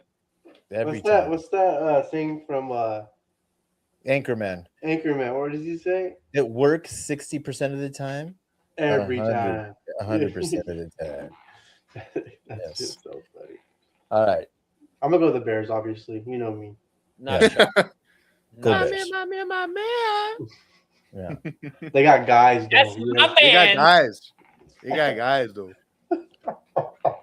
There we go. That shit's always funny. I don't care. And then Sunday, we got a morning, afternoon, and night game. Starting off with a banger, we got Bills favored by 1 on the road, heading into Jacksonville. Over under 51.5. Is this the game of the weekend for you, Rafa, in the NFL? To me, this is a great game. Oh. What's the line, Oh. anyway? Bills -1. This is actually I This don't think has- this is the best game. I don't think this is the best game. I think it's a great game. I don't think it's the best game. Hmm. We haven't covered the best game yet. It's next, I'm guessing. It's not next either. But I like the Bills, Eddie. What do you think? Of course you do. I love Josh Allen. I think that defense and Duval is crazy good. I think that defensive line is crazy good. And I think the addition, I've always liked Travis Etienne. I think the addition of Jacoby Myers, who's had a terrific season since he's left Vegas. And I think that huge noggin of Trevor, the quarterback. Give me some help, guys. The quarterback, Trevor Lawrence. Trevor Lawrence. Trevor Lawrence. He knows his role. I like Jacksonville. I think that I'm with defense you, is Eddie. too much. I'm with you. I think that defense is too much, man. In Jacksonville. That D's gonna be way too much. At home, they're comfortable. They're in their spot. Woo! They're in their environment. They're right where they want to be. That D's crazy, man. Listen, you have the number one team on defense against the run, against the number one team on offense, against the number one rushing team in the league, right? Mhm. They average almost double of what the Jags allow, right? They have James Cook, who rushed for over 1,500 yards, maybe even over 1,600 yards. You have Josh Allen, who's a fucking weapon in himself. He's just the weapon, right? He's the best quarterback in the playoffs. Well, Stafford. well, Matt's there, right? Matt's But listen, he's the best quarterback left in the AFC. That's for Yeah, sure. The for Chiefs aren't in it. There's no Chiefs. There's no Joe Burrow. And they got to go on the road for every fucking game. Does Josh Allen care? No. He's gonna. To me, I think Josh Allen is gonna have one of those games where there's gonna be people that are like, "Oh, well, Joe Burrow is better than Josh." No. He's gonna cement himself as the best quarterback in the NFL in these playoffs and lead the fucking Buffalo Bills to the Super Bowl. I'm taking Josh Allen and the Buffalo Bills to put the fuck to the Jaguars. Woo! I had the exact opposite take. I think McDermott is gonna shit himself under pressure, and they're gonna lose. He's done it before. And he will be fired. He will be fired the next day. Okay, and listen, I agree with you. If they lose, He has to be fired. if they lose, they fire him, and then Harbaugh. and only then is Harbaugh and Mike McCarthy my phone calls for the Buffalo Bills. Oh yeah, I mean, how do you pass that opportunity? Yeah. Yeah, I would fire McDermott if they win. I don't even care. Listen, and I don't like McDermott. I've said it for a couple years, and I've said it on the show from basically episode 2, probably, that I don't like McDermott. Yeah. I don't like him. And if he loses his game, there is no doubt about that he should be fired on Monday morning. Probably even fire his ass in Jacksonville. Don't even get on the team plane. And just Like- fly Harbaugh right over. Just we're not. You know what? John's in your seat on the plane. He's going down. Rafa. Like John and Josh are Nameplate sitting 30, together yeah. on the flight back, and you know, so That's good. That's real good. yeah. And You know- for listen now, if Josh loses his game, he might as well be at the Malvin Cup. Yeah, Maybe. yeah, There you go. Partners. playing with Ralph and Yeah, right there. Oh, 100%. The You're gonna give But him no, to I Josh think this is Josh Allen's time, right? Like you look at it It has and to it's be. like, dude, these guys aren't there. And I know you got to go on the road, and you're gonna go to Jacksonville. It's always tough to play on the road in the playoffs, yes. But when you're looking at it, you got McDermott and Josh have to sit there and looking at this like, dude, this is our time. Like right now, there's no Mahomes, there's no Lamar Jackson, there's no Joe Burrow. I am the guy. And you know, Denver, phenomenal defense, and the road's gonna go through Denver. New England's there, but they're young. And Denver's also young, but they had a phenomenal year. But Josh Allen's got to be thinking, this is my time. And can he take it? I think it's, you know, it obviously starts Sunday morning on the West Coast. I think he's going to have a phenomenal game, Jacob, and I think the Bills win this game. Can I tell you the elephant in the room, the X factor in this game, Rafa? And I said this name earlier. The fact that the Jacksonville Jaguars went out and got Jacoby Myers, and the Bills didn't bring in anybody at receiver, which was the most glaring effing need on the planet. Jacoby Myers will be the X factor in this game. Jacoby Myers will have 2 touchdowns, and the GM and McDermott will be fucking fired in Buffalo. And I mean, to me, it's right there that no one's talking about. Bills needed a receiver. Jacksonville, when Brian Thomas Jr. went down, they went out and made the deal for Jacoby Myers. And like I said, Jacoby Myers has been great for them. If Jacoby Myers was in Buffalo, he would even have better numbers than he does at Jacksonville right now. I know, Eddie, but and listen, you can look at it like that, and we can say all of that. But when you're the GM and you understand that your quarterback, because maybe they look at it kind of like the Lamar take, where we believe that Lamar is better and the team is better when he's making more plays with his feet and the team is running the ball. When you have a team that's rushing for almost 160 yards a game and still putting up 28 plus points a game, as a GM, I look at it as, Josh, do I really want to give you a target, or do I want you to understand that you're that motherfucking dude, and I want you to make the plays, whether it's with your feet or with your arm, but I know you can do it with your feet, and I know you can carry the team with your feet as well as your arm. I just playing devil's advocate here. Hey, Eddie Money, make a clip of this, and then at Torrey Pines, when Rafa's in the fucking golf cart with fucking Josh Allen, he's like, dude, this is what we fucking said, man. Yeah, Josh, you're my boy. Like, you my dog. We defended you on the podcast. Josh, I've been saying about this, you bro. I've been telling you, bro. Bro, How trust me, good? if Josh Allen is at any one of those events and I'm I'll there, be fucking dope. it's full fanboy. I won't even wear golf clothes. I might wear an entire Buffalo Bills uniform and maybe even play in a helmet. Oh, shit, Yes! Josh is here? Mouthpiece What's up, Josh? in. Mouthpiece in too. Mouthpiece in. Oh god, Zach, this I have to say, please. Zach brings up a good point.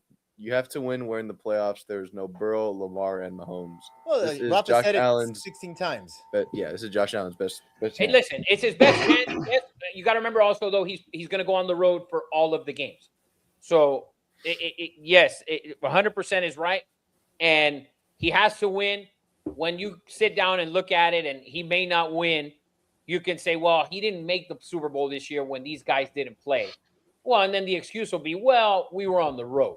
And it's, and it's tough to win in the playoffs on the road. But Josh, if you are that dude, which I think you are, you can do it, and he's going to do it. Bills. All right, Give me the second Jags. game of that Sunday, we have the 49ers on the road facing Philadelphia Eagles. Eagles are favored by 4.5, over under 44.5. That line's moving and grooving. Opened at 3. Wild. It's opened at 3. It's 4.5 now. It could even get to 5, maybe even 5.5, maybe even 6. The Niners are hurt. They're just not. They're not a good football team at this point, right? Like, you had your chance last week to take it, be the number 1 seed. Purdy 6-1 against the Seahawks. You lose the game. Made a bad throw on the McCaffrey interception. Like, just plays that kind of went on. So, I mean, I don't know. I think the Eagles win this game. I don't give the Niners any chance. Rafa, can I say that this is an overreaction to a Seattle fucking great defense? Like, Seattle's defense is fucking elite. I think Dude, they this couldn't run line the ball. They couldn't This- run the ball. and Seattle ran it like fucking madmen. And what has Philadelphia not been able to fucking do all fucking year? Run the fucking ball. I think this line is an overreaction to last week, which the NFL continues to do. And this is why Vegas continues to build huge fucking buildings the shape of a guitar in the middle of the strip, is because everyone overreacts. And Rafa, you know this better than anyone.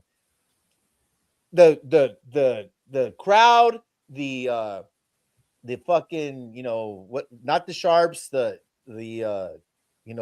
majority overreact to what happened last week. And Seattle's defense is fucking great. I think 4.5. And what has Philly done to think? I mean, I think it's an overreaction, Rafa. Anyone else? Hakatomi Plaza? Am I crazy on this? I just see 2 bad teams playing, honestly. So, I mean, it's going to be a bad game, I think. I don't know who wins because they'll both somehow lose the game themselves. Rafa and Eddie, did I convince you guys at all? I thought the same. I thought of that during the game because Seahawks is top 3 in like EPA defensively, so they're up there with like being the best in the league. And Yeah. the Niners. I don't think this line is an overreaction of that game.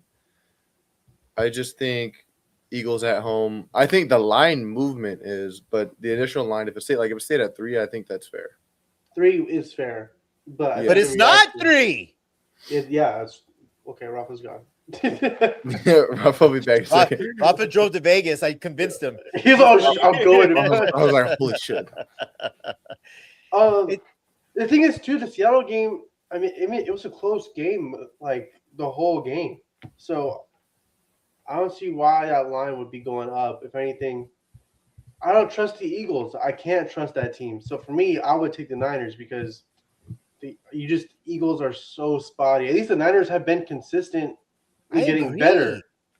I would take agree. I would take Niners with the points and Eagles to win. I just found don't see the Eagles winning found a this stat. game. That's I why I don't just see the the stat. Eagles at the very least not covering Hawks. I agree. I think it's an overreaction What's to your the what's your Seattle stat? Any defense. money? Slightly favored teams, either -2 or -3 spread, are 9-2 straight up on wildcard weekends since expanded playoffs in 2020. So that applies Minus to Houston. -3. -2 or -3. So small Oh. favorites are 2 and 9 straight up on the wildcard weekend. So that applies. The last game Wow. we'll talk about is the Texans. But Oh, when the wow. spread Give me is the 3 freaking Niners. when the spread is 3.5 or more, favored team is 17-2 straight up. So that applies to the Rams, Eagles, and Oh, New shit. England. Never mind. I think All right, Rafa I'm just- back. My bad. It was at 3 though. Line was set at 3. I think it, Rafa, Is it- I thought I convinced you and you were driving to Vegas to go put fucking a shit ton of money on the 49ers. No, dude, I fucking there's all sorts of fucking noise outside, and Jaggy's not home, and I heard all the dogs barking. So I ran inside to see if the dogs were fine. The dogs are fine. There's another dog being mauled by a fucking coyote. Oh, Wow. God, Yeah. dang, that is horrible. Yeah, Oh, there's that's some horrible. shit going on, and Your all I hear dogs is were really. urinating. So I was like, you know what? Let me go check and make sure my dogs are fine. Kind of fucked up, but my dogs are That's- fine. We're good. Yeah. hey, it's a doggy Oh, dog good. world, Yeah, literally. where you live, you can't have. Oh, damn it. That's pretty good, anybody. That was phenomenal. What I Yeah. miss, Eddie? I know you like the Niners. I want to like the Niners here. I feel like it's a homer pick on my end if I like the Niners. I feel like it's, and I'm sure you started covering the Patriots game already, but No, we haven't. We're still on this game. would never do is that it a without you. little bit of a redemption game for Purdy because he missed that NFC title game? He played only the first drive, got hurt. A team that they felt, I think, should have beat the Eagles. I felt they should have beat the Eagles that year to go to the Super Bowl, but I don't know. Rafa Yeah. Rocha said you live on the set of an old Western film. And let's not Oh. just. Are we going to overlook that that Matt just put the ultimate kibosh on his own fucking team? Go ahead, put Yeah. that one up. Patriots win their 7th Super Bowl to the Seahawks. Oh God. Oh man. Let's get on to Yeah. So Eddie likes the Niners. I don't think they can compete in the game. The Eagles You're- haven't looked great at The Eagles points in the have season. been terrible. I know. I don't I- get it. I know, dude. I know. Listen, I know they have. You know what, Rafa? You say that the haters don't, but I think you're shook. I think they shook you a little bit. You're not doubling. I'm not doubling down on the Niners This is because surprising. Right? they're still hurt. They're still hurt. So They've been hurt all year and went 12-4 or 13 or all the 12 playoffs and 5. against the Super Bowl champ on the road. Are they going to be able to stop the? I don't know. Oh man, Can't stop. so good. I Can't don't stop, know. won't stop. Can't stop, won't stop. It's going to be tough. But Sunday Night Football, got the Chargers on the road heading into New England to play the Patriots. Patriots are favored by 3.5, over under 46.5. I'll go first. Oh yeah. Chargers done fucked themselves. Mike Vrabel has a hard on for a week when Jim Harbaugh, and listen, I agree with the decision to sit down your star quarterback who has a fucking twisted finger to shreds. You needed to get healthy, but this is, I mean, it's the easiest play as a head coach.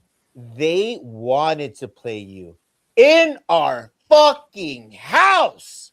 They wanted you in our house. Will Campbell, Stephon Diggs is going to commit more crimes.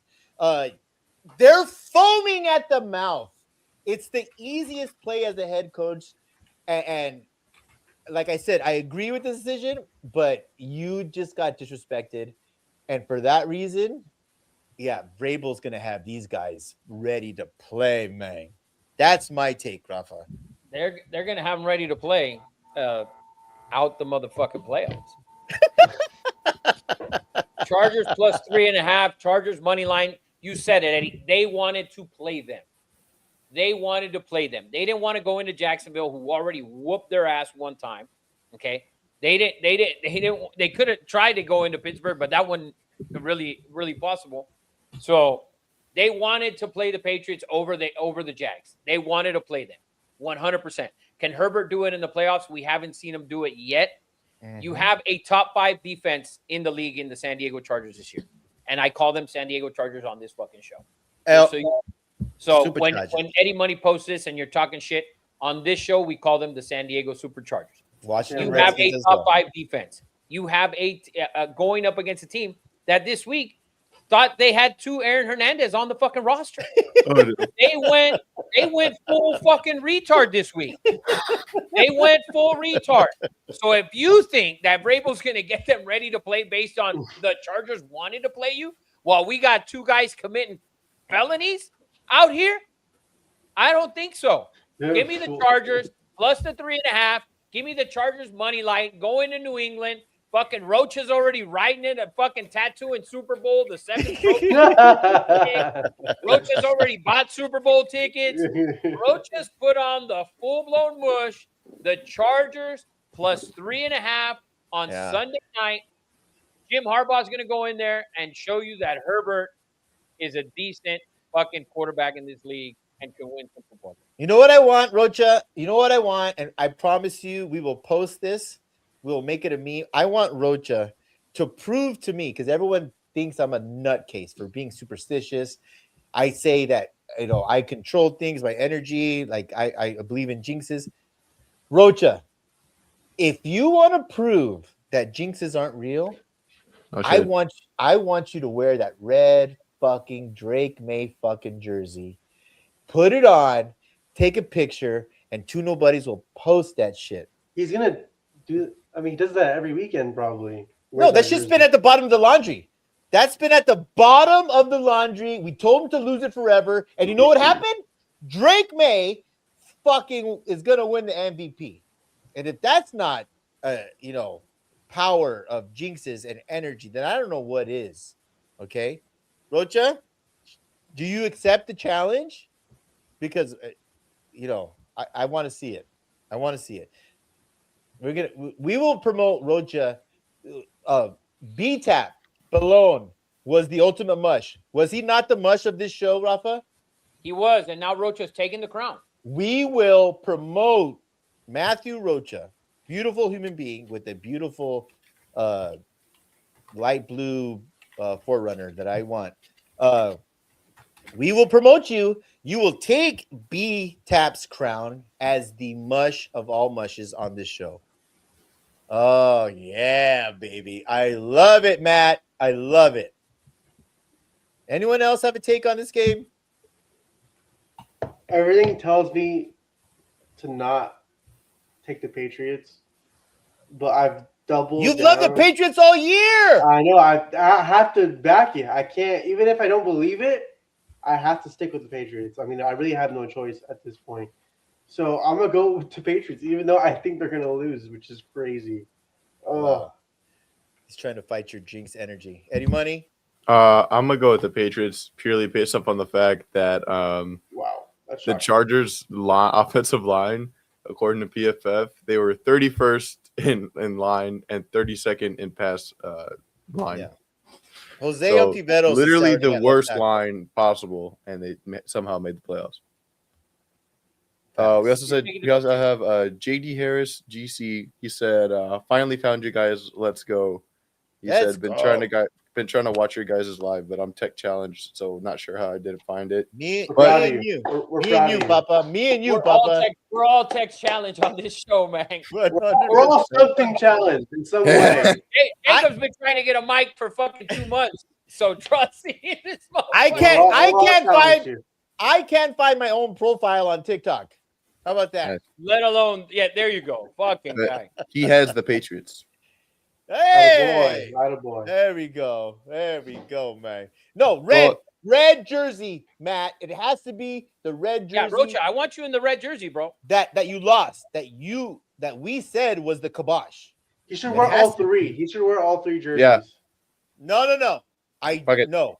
The energy is with the red Drake Majors. Red, That white, was and at the- blue. Get your America jersey on. Yeah, That's man. right. I love it. What else we got?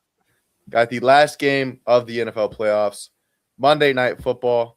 Texans favored by 3 on the road heading into Pittsburgh to play Steelers over under whopping 39.5. Is this Mike Tomlin's last game? We should Yeah, but- all be rooting for the Texans to win because the story of Tomlin losing is just too good. We can't miss the opportunity. We have to will the Texans to win this game. Have you Man, you seen guys- Aaron?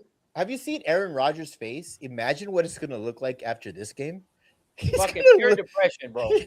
It's gonna But look like Can what's Aaron his- Rodgers just fucking be done? Like, dude, if he loses his game, and listen, I don't want them to lose because you know I love me Mike Tomlin. Yes, That's my guy. that's I've your always guy. been a Mike Tomlin fan. You know Eddie that. got Dan Campbell. Rafa's got Mike Tomlin. Eddie's got Dan Campbell. I got Mike Tomlin. That's my guy. Yeah. I love Mike Tomlin. If Mike Tomlin loses his game, and you know, will the Pittsburgh Steelers let him go or do they part ways? I think they should, as I thought the same thing in Harbaugh. We talked about it last week before that game. Yeah. I think they part ways. Do I want them to lose? No, because I love me some Mike Tomlin. And like we said earlier, the same thing with Josh Allen. Lamar's not there. Joe Burrow's not there. Mahomes is not there. Mike, there's nobody there for you either, bud. Mike Tomlin, it's true. If we It's look at Mike true. Tomlin and the Steelers, there's nobody there. If you can win this game, and listen, they're 3-point underdogs at home. The Texans defense has been phenomenal since week 5. CJ Stroud's been great since coming back. D'Amico Ryans has done a hell of a job in Houston after the first 5 weeks, which were god awful and they just looked horrendous, right? Yeah. He's done a hell of a job there. Okay. Can Mike pull it out? I think they keep it close. I think the Texans defense, I think, is a little too much. I really do. I think the Texans defense is going to be a little too much. I think they beat the Steelers. Do I want them to beat the Steelers? Not at all.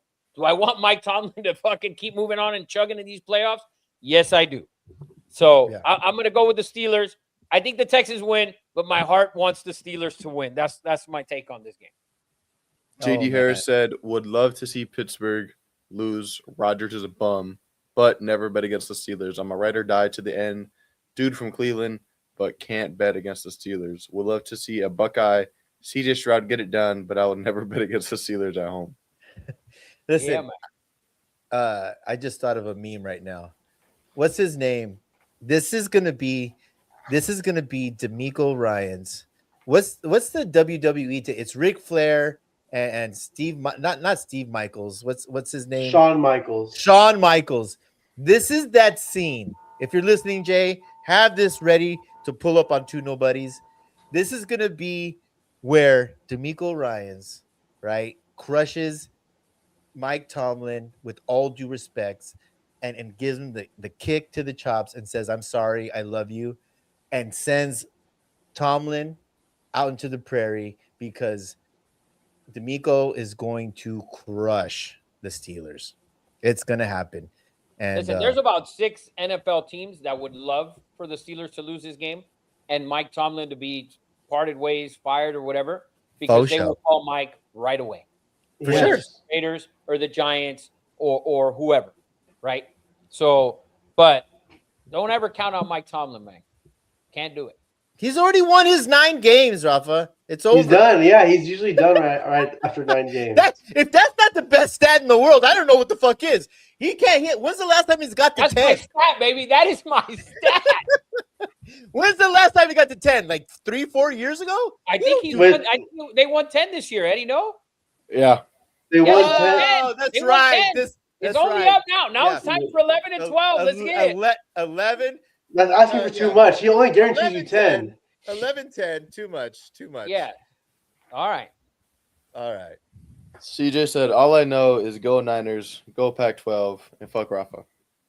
I Wow. appreciate you, CJ. Always this fine listener. By the way, those are like best friends right there too. which Yeah, is crazy. CJ's getting that tattooed on his lower back right now. All that I Niners, texted- go you saw I back 12 texted and the fuck group chat. Rafa. You saw I texted the group chat because Big John, CJ, and Eddie Money Yeah. were all hating. I said, Yeah. sound like some 3 hating ass niggas. And CJ texted me on the side and he goes, "Cut, that was hilarious." It was. You know why it I'm was gonna funny? call you out. You guys fucking hating on the kid. It was But But funny. anyways, go Mike It was Tomlin. funny 'cause it was Enjoy true. the NFL playoffs. Let's get to some good shit, Eddie. Come on, man. Now Let's get we got the college football playoffs. We got tomorrow at 4:30 for us. We have number 10 Miami favored by 3.5, facing number tomorrow? 6 Ole Miss over under Tomorrow, 52.5. Oh shit! Yeah, so we got tomorrow. We got game 1 of college football playoff. Friday, we got another game. Then we got all weekend for NFL. So Thursday What through a- Monday, what it's a all just weekend. football so playoffs. Good, so good. Get your golf rounds in early, man. Let's talk about it. All Let's right, we talk brought about it up. I brought it up 2 weeks in a row. Eddie and I thought when we saw Miami at week 3 or 4, and I'll keep bringing it up, the first 3 or 4 weeks of the season, we thought they were the best team. That O-line was monstrous. That defensive line, you see how good that defensive line is. Okay, you saw it against A&M. You saw it against Ohio State. They're going to do it again this week. They're going to do it again this week. That offensive line is phenomenal. I mean, that offensive line, can Carson Beck is not making mistakes, which is why they're winning football games. Everybody else can make mistakes. I said it last week, but Carson Beck cannot make the mistakes. As long as he doesn't make mistakes, his confidence stays up. He'll stay within himself. Because you don't want Carson Beck to go out there and think he's a gunslinger. And you want Baby Jesus and Malachi Tony to get the rock, under Fletcher to have the football, get those guys the football. Miami's done a great job the first 2 games of doing that. The defense has been phenomenal. They're going to get after it this week. Bain, projections came out. He's a top 10 pick in the draft. Eddie thinks he's a top 3 pick in the draft. Yeah. Bain's got to think he's a top 3 pick in the draft, although he's got little T-Rex arms, right? Yeah. That's the only knock on him. But T-Rex is all up in that ass. Give me Miami to beat Ole Miss in Phoenix or Glendale, whatever you want to call it, in Arizona tomorrow, and roll on into Miami to play in the national title. Oh yeah, I love it. Clip that shit. Let it be known. I told Eddie Money. I know it's not a lot of games. The only game that I've picked wrong so far was Georgia not beating Ole Miss. I will say this. Rafa said it. That offensive line, that defensive line is ridiculous. Fletcher, how good of a kid is Fletcher? Have you heard him interviewed? Oh, it's phenomenal. That kid is I'm getting goosebumps. That kid is a great kid. That team is galvanized. You have that left tackle. He takes up a whole fucking city block. Bain, and Rafa, the reason why Georgia didn't lift a trophy with Beck, because his stat line was, 27 of 43 and this and that. That's not who Look- he is. That's not who he is. Nope. Look at Beck's stat line last week. I think it's 13 of 19, 139 yards, 2 touchdowns, no picks. If you get that same fucking stat line from Carson Beck, there's not a fucking chance that Ole Miss has a chance to win this game. That's who you want. That's what you want his stat line to be. You want him to be 14 of 20 at the most, 1 touchdown, no picks. Hand it off to Fletcher. Let that defensive line, that kid Chambliss, dude, he made plays last week, Rafa. He was Phenomenal. making play after play. That shit is not happening with the speed of Miami, with that defensive line of Miami. It's not going to happen, man. Go Yeah, Canes! Go Yeah, Canes! baby. Go Canes. What do you in think, Eddie the Money? first real quick in the comment section we have JD Harris said, "Go Miami! They took out my Buckeyes, so I'm riding them into the sunset. Go Miami!" And Just Want to Be Alive said, "Chambliss baby, let's go! Ole Miss over Miami." Sheesh. If that happens, that would just be crazy. 'cause It's not. That would be insane. I like Miami here. I like Miami as well. And listen, and it's a great story with Ole Miss, right? Lane It leaves. is. Lane leaves. And then Weiss should have been gone this week because of all the the portal opens and all of that. He's staying on to coach that offense. Golden's done it. They've done a great job at Ole Miss with all of the shit behind them, right?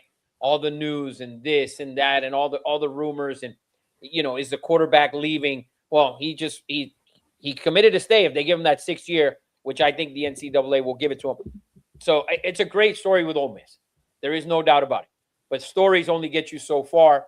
That D-line, that O-line, like we said, should be phenomenal for Miami and roll right into Miami for that national title game. Stories always come to the end and rarely have good endings. Jacob, what you got? I mean, everything says Miami, right? Here we go. No. I'm gonna go with Miami, but I really want Ole Miss to play well. Like, I don't want them to go out there and get killed. Like, I want it to be a close game. So I'm just rooting for a close game. There's no firepower here for Miami to go out and kill Ole Miss. What are you talking about? Because you're playing. Carson Beck is playing with some sort of like a restriction a little bit. You don't want him to get loose. Okay, and he just stated his stats. You don't want him to get loose. So the only way this game is a blowout is if that defense is actually turning the ball over and giving Miami short fields. If not, if you're getting some 3 and outs, they're getting some first downs and then punting. Miami's not going to go and drive the field 80 plays. They're not going to go 80 yards and 7 plays and score in 2 minutes. That's not who they are. That's not who they are, and you don't want them to be that because your quarterback is Carson Beck. Yeah. Okay, that's not what you want. So there's not going to be a blowout. It's going to be a tight game within a score, maybe even 10 points, but I don't even think it gets to that. I think Ole Miss keeps it close.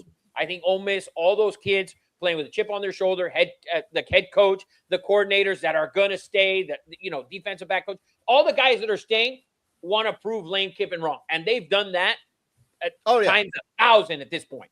Nobody thought they would beat Georgia last week. Like that's what I think, though. That's what I think is like a lot of times, like a win like that, you get so emotional that the next game it's a letdown like crazy. We've seen that in the regular season plenty of times. We've seen that with smaller programs. I think Ole Miss is different. It's a little bit different. I don't think we're going to get a blow. I think we're in a tight game. Listen, Ole Miss, I hope you're right. It's not going to shock anybody if Ole Miss wins this game. It's definitely not. What? It would be shocked. It's a 3.5 point favorite. They're not underdog. It was more shocking they won last week at 6.5 point underdogs. Yeah, that's true. That's true. But can I say something? It's going to be stupid. That's like our whole podcast. Motto. One of us says something real quick. It might be dumb. That's our whole podcast motto, I think. So, it was a major, not a red flag, but a sign for me, because I haven't been a big fan of Cristobal, right? I've talked shit, horrible time management. I thought he was actually in the way of the best talent in the ACC by far. He was a reason they didn't win last year. When I saw that pick six, and this is where I'm getting stupid. I coached a horrible Canyon Country Outlaw team. We played against Oxnard Red. They had the Samoan kid at quarterback. We got blown out. But I schemed this one play. They ran this fucking thing, and I told this white kid who lived in a trailer park, and I said, you're going to get a pick six. They run this thing. I want you to set up wide. You're going to intercept this, and we're going to score our only points on touchdown. And we did it. The reason I bring it up is that Cristobal, when I saw that kid was coached to do that. Cristobal is coaching. There's coaching going on. Not only is this team have a shit ton of talent, you saw Jimmy Johnson. I didn't know that Cristobal won 2 championships and was coached by Jimmy Johnson. I don't know why I didn't know that, but I found that out. Miami has momentum. There's belief. And when you have Jimmy Johnson and Michael Irvin, baby. Come on, man. He hates my dad hates that Michael Irvin's on the sideline every game going crazy. Love it. He might as well be shooting crystal meth on the fucking sideline. Eddie, hold the fuck on. He hates it. It's the best thing ever. Who talks on the fucking sideline? You never said shit. What, Michael Irvin, dude, he played the fucking game. Dude, he's on all fours. Like, what was the safety? I love it. I love it, Mike. From it's the Eagles. Best. It's the best. Dude, he's Brian Dawkins. Dude, he's like crawling on all fours. It's like the wildest shit I've ever seen. I'm like, get him in the stands. No, he's like, I feel like he's gonna fucking snort one of those fucking. Dude, cocaine is coming out of his pores. The line on the sideline. What happened? Did you see fucking Mike just wipe powder all up on his shit? The whole sideline's gone. The white you lost the out of bounds line. Mike Irvin. The out of bounds line is completely gone. It's just grass. Dude, Mike's capable of getting a fucking interference penalty on the Dude, sideline at any point in the game, by the way. And the fact that Crystal Ball is there for it, there's an energy, man. There's an energy. I would be All those surprised, games, too. He just keeps a low profile. dude. I just Miami, go Canes. Let's go. All right. Next game on Friday. Big Ten matchup. Number 5 Oregon versus number 1 Indiana. This is Indiana. the game of the weekend. 3.5. All the games. Oh, I Over feel like we under need a 48 break. now. I gotta piss, and Break. This It's the is last kind game, of- ready? oh man. All right, This last topic, really. Hold on to it, sister. What are you, a fucking 7-year-old woman? I dude. mean, I've almost Bro, Yeah, Jacob, does this guy fucking stop to piss on the way to Vegas? we No. only once. Only once. no, I don't. Once. I No, don't. no, at Del Taco. Come on. No, Taco Bell. no. Taco Bell. No, that's You a don't sport pi- to me. You I don't piss know. there at Del No, Taco? you know why? Because I don't drink anything. All right. It's only alcohol. Gay. It's only the waterways. When I drink alcohol, my whatever it's called, it's like the dam breaking. But anyways, Gay. let's go topic. on. The game of the game. Let's break it down. The game of the game. The number 1 pick to me, although we talked about it earlier, Hawks. It shouldn't be decided if Dante Moore wins this game or Fernando Mendoza wins this game. We believe that Fernando is the number 1 pick. But I promise you this: social media, if Dante Moore wins this game, he will be all of a sudden the clear-cut number 1 pick in the draft. And you know what? I want to fire my ass because last week I thought Indiana would win. I thought they would win by double digits, but I gave a pussy take and be like, but Fernando, he's due to have a bad game, and he might have a bad game. That was soft to me. That was so fucking soft to me. I was putting like a, I know what you case did there. In case yeah, they it lost. was a, You know I what was, you I- did. yeah, You it know was a what you safety did. net. It was a Yeah, safety In net. case they lost, this is I'm why. calling myself out, Rafa. I'm calling myself out for You know that. what you did? You did what all the fucking pussy ass Dodger Yep. fans do. Yep. Our bullpen sucks. Yeah, Our I did bullpen it. Sucks. We're not gonna win the World Series. Our bullpen sucks. That's I facts. did it. That's facts. exactly I did what you did last week. I did it, Rafa. But you know what? I called myself out. You just backed it up. I thought Indiana would beat the living dog shit out of Alabama, and they did. I said, but Fernando, he's due for a bad game, and this and that. Fernando Mendoza, we saw him almost get killed against Ohio State that first And play. they should have fucking killed him right after that. And they did it. Rafa's like, he fucking sucks. Alabama should keep blitzing. They did blitz. You know what he Yeah, did? He wasn't threw the for right- fucking. But did you watch That the O blitz? line won MVP. That O line Bro, won that MVP O line of the won game. MVP. That O line was that good. Plus, some of the Bama blitzes, bro. I This couldn't was terrible. stop It watching was this really guy bad. literally run right into the running back. What are you? The running back's waiting for you, standing right there. What are you doing? But Listen, the offensive line was that good. They put the fuck to them. Kellen DeBoer was god awful, disgusting. It was that. which we said he would Listen, be. Yes, we did. Where's but little Eddie, Ralphie? Eddie, Is little listen. Ralphie there? No. He's driving back from Vegas. Listen, you said it. We talked. Yes, you said if Alabama lost, I would use that as an excuse. He's a garbage ass head coach, but that play, that sequence. Tell me The that fo- wasn't the ugliest the sequence you've fourth ever and seen one? in a football game. Yeah, The it was The fourth bad. and fourth and one, Indiana calls a timeout. God knows Yeah. why. Then Yeah. Bama calls a timeout and That was trots so the bad. offense out there for a third fucking time. From So your bad. own 34-yard line, That you was are bad. going to try and run the football, something that you're not able to do at all. And you're going to do it from your own 34-yard line. A game that was 3-0, a game that the drive before Indiana had your defense out there for 8 minutes and 55 fucking seconds of game time. Of game time. Not commercial breaks, not fucking quarter ending, of game time. Your defense was out there for 9 fucking minutes getting their nuts kicked in, and you decided that you were okay with running the football on 4th and 1 from your own 34-yard line and trot your fucking defense out there again. after fucking 2 minutes. That is just plain stupid, Kellen DeBoer. It's plain stupid. After that, the game was over. It was done with. Because you wanted Alabama to make that stop on defense. How? They were out there for 9 minutes fucking bleeding out. And the only reason Indiana didn't score a touchdown on that drive was because they ran on 2nd and long and 3rd and long for no fucking apparent reason, which is why I hate fucking Indiana, because you have this MVP, Heisman, yada, yada, the number 1 pick. Why the fuck am I running on 3rd and 9 from Because the you inside can. the red zone? Because you They can. did. They got a field goal, Eddie. They got a field goal on that play, on that drive. That's the drive that took 8:55. That's the drive. Everything you said is factually correct. That was the most, dare I say, the most Dan Campbellish shit I've ever seen. Like, that was beyond Dan Campbell. That was Right? beyond Dan Full Campbell. retard. what did it remind you of? Never go full retard. Never go full retard. Never.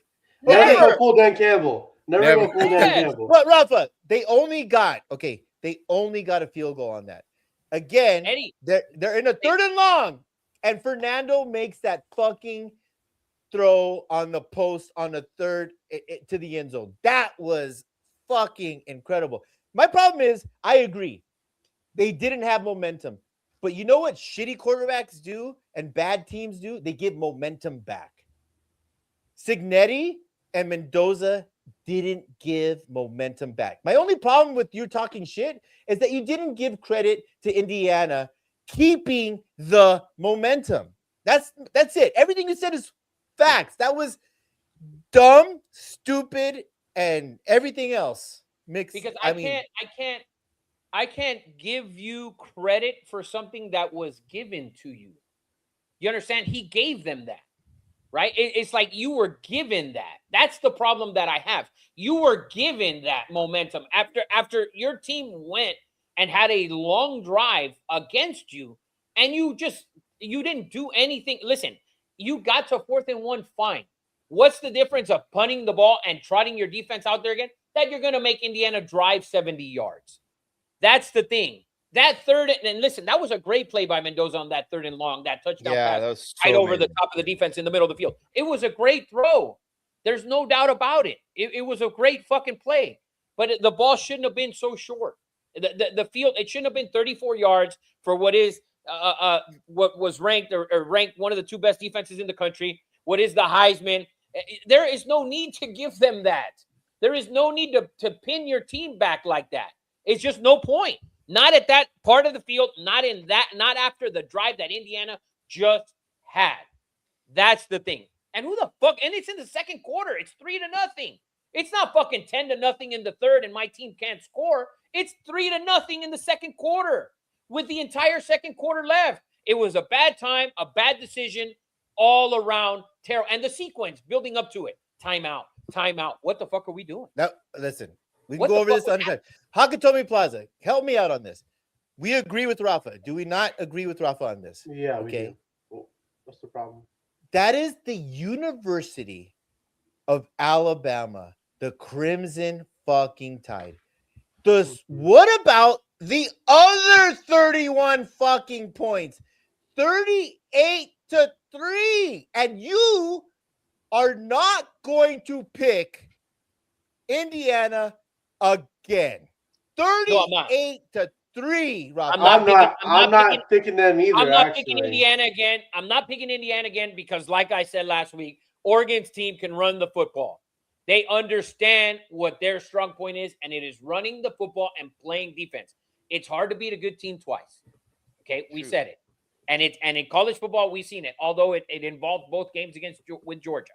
Georgia, Alabama, Georgia, Ole Miss. Georgia lost the first one. Alabama beat them in the title game. Beat Ole Miss in a tight one. Okay, beat Ole Miss in a tight one. Had to score 17-4 to beat them. They lost this game. Great plays by Chambliss. Great play it was phenomenal plays. Can Indiana beat Oregon yet again?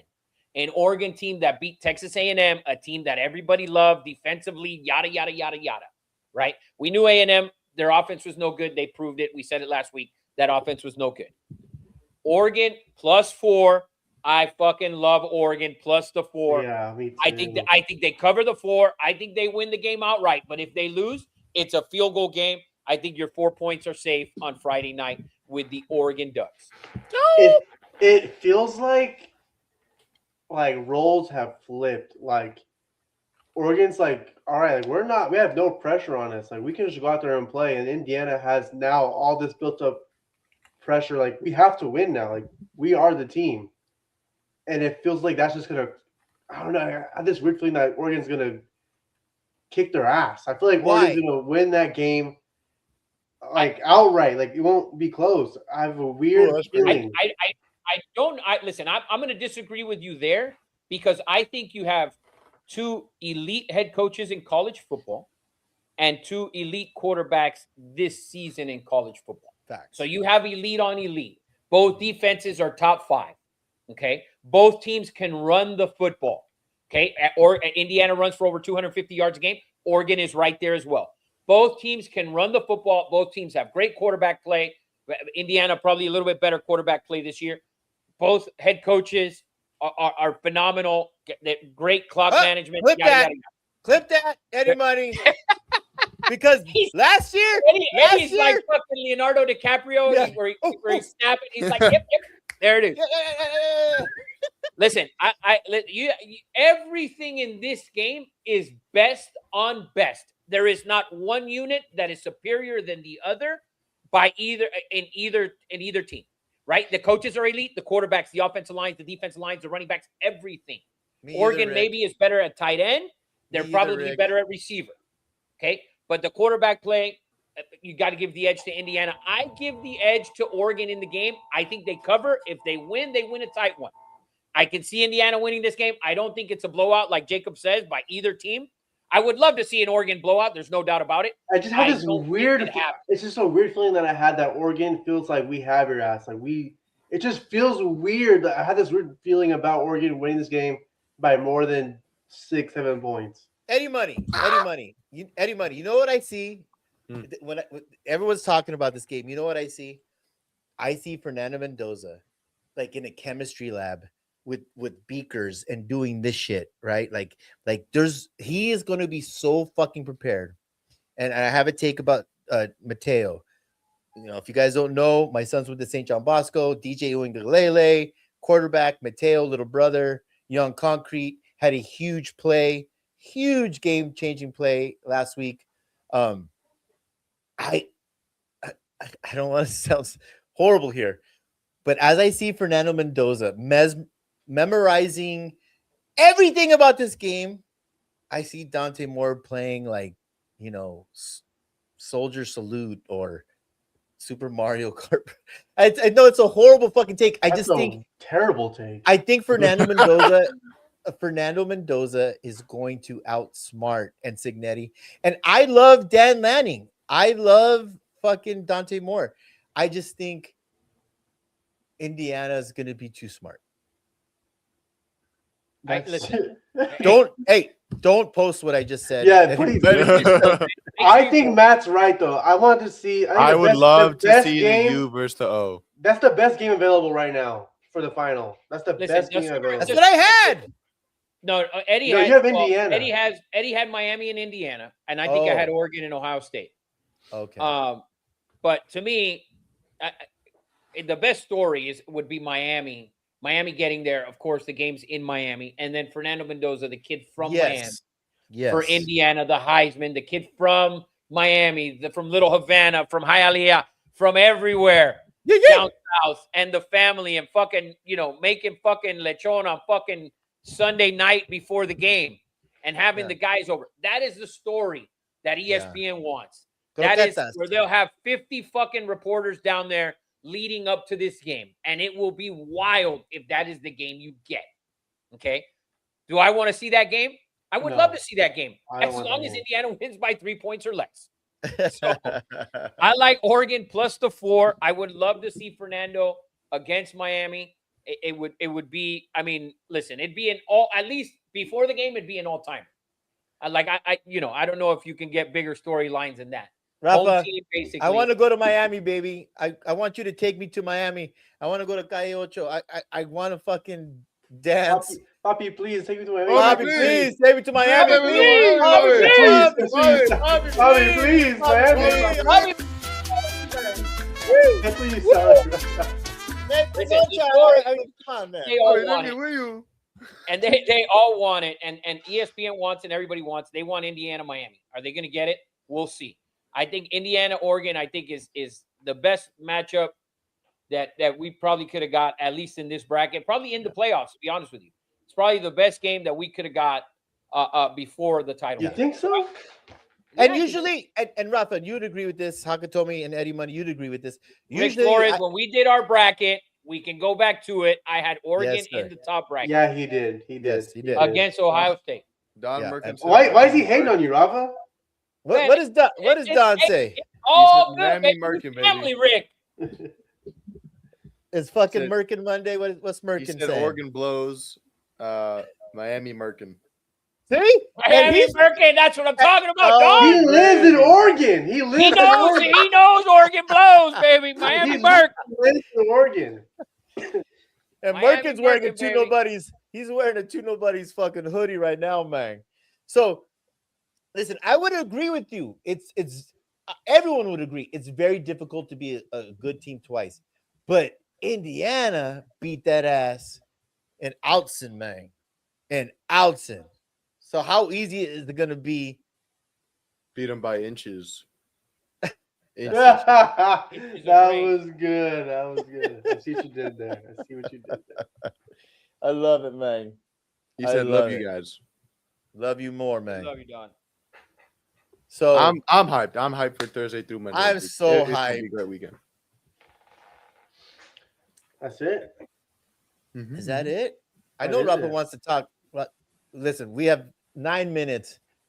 That's NFL. That's You college. said, yeah, Toy Rafa. Yeah. We should. let's- We should all talk Rafa and his Torrey Pines venture. Oh, Eddie already. Oh, glazed for we already did. And B-Tab said, "Oh my God, look at you guys. We should block. Like I've never blocked anyone in my life. This is a I big think- moment. I'm thinking about blocking B-Tap at this point. I've never blocked a soul in my life. This was we Mike. That talked- was MB at like after like 20 minutes. Oh, let's wow. talk the hate on LeBron James. Oh no, I don't want. Bro, the hate on LeBron is insane, isn't it, Jacob? Last night he has 38-8, 1 turnover. I gotta He, piss. he shoots over 50% from the field, and people are complaining that it was against the Pelicans. It's like, what do we expect at this point? Like the man has to cure cancer, and even then, I don't think it would be enough. Bro, even then, I'm going to tell you something, and this is, not to mix politics with sports, but LeBron James is the Donald Trump of the NBA. Whether he and because it doesn't matter what Donald Trump does, they're always going to bash him. It doesn't. Yeah. LeBron does. They will always bash him, good or bad. They will always bash LeBron James, no matter what. And to me, I think it's fucking ridiculous.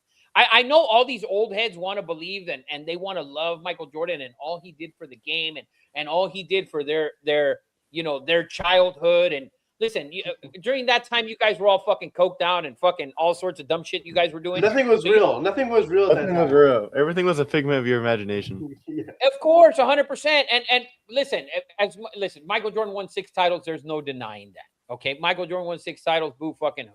He didn't win any without Scottie Pippen. I'm not going to sit here and give you the same spiel I give you every time. He never beat fucking the white Jesus and Larry Bird. I Okay, should give the same exact. I'm not going to give it to you, but I I'm not gonna think give you, but here are some. but it's like, dude, the knock on this guy is like, oh, he's padding his stats. 38-8. The guy takes less shots than Luka. Some nights he takes less shots than Austin Reeves, although Reeves is out right now. Like he doesn't play any defense. The guy's 42 years old. What defense is he? How much defense you want him to play? That's On the a team crazy that part can't about play the defense. whole thing is like Go ahead.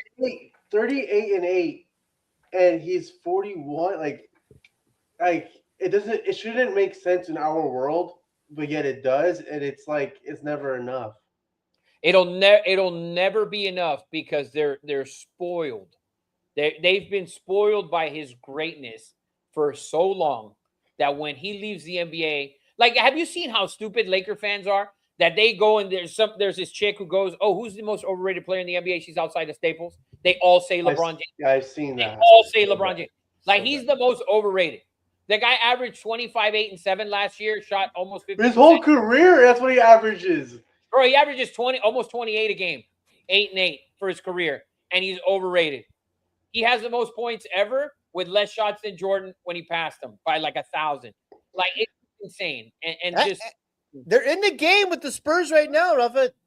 They're in the game in the third quarter on a back-to-back. I don't know if Wemby's playing, and there's all sorts of different shit. But It's a back-to-back for the Lakers. yeah, Wemby's not playing. I mean, let's be real. Well, Let's not get it twisted. Trying to help your situation out. No, I don't need help with my situation. I know what LeBron James is. For me, it's the other millions of people that don't know what LeBron James is and still try to deny his greatness is the problem. That is the problem. What does this guy have to do, Eddie, to get love? Die. We're past that at this point. Like, No. there's nothing he can do. Die? Yeah, we're past that. Listen, I'm going to get morbid, but die unexpectedly. Because, oh, God, I'm going to say it like, and anyone who knows me, I was a big Shaq guy.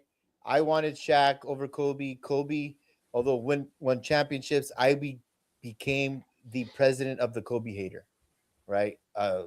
I was, and Rafa, from what I hear, Rafa was right behind me. Always. I despised Kobe. I thought that he ruined the Lakers. And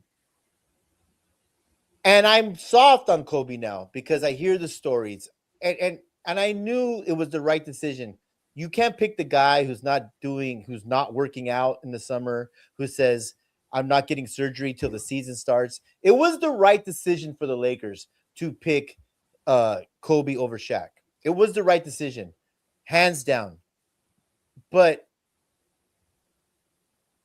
LeBron is the most covered, the most analyzed, the most hated athlete, maybe since Muhammad Ali.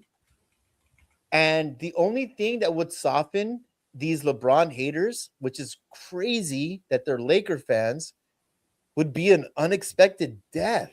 And please don't clip that. I mean, it's fucking horrible. But that's what happened with me and Kobe.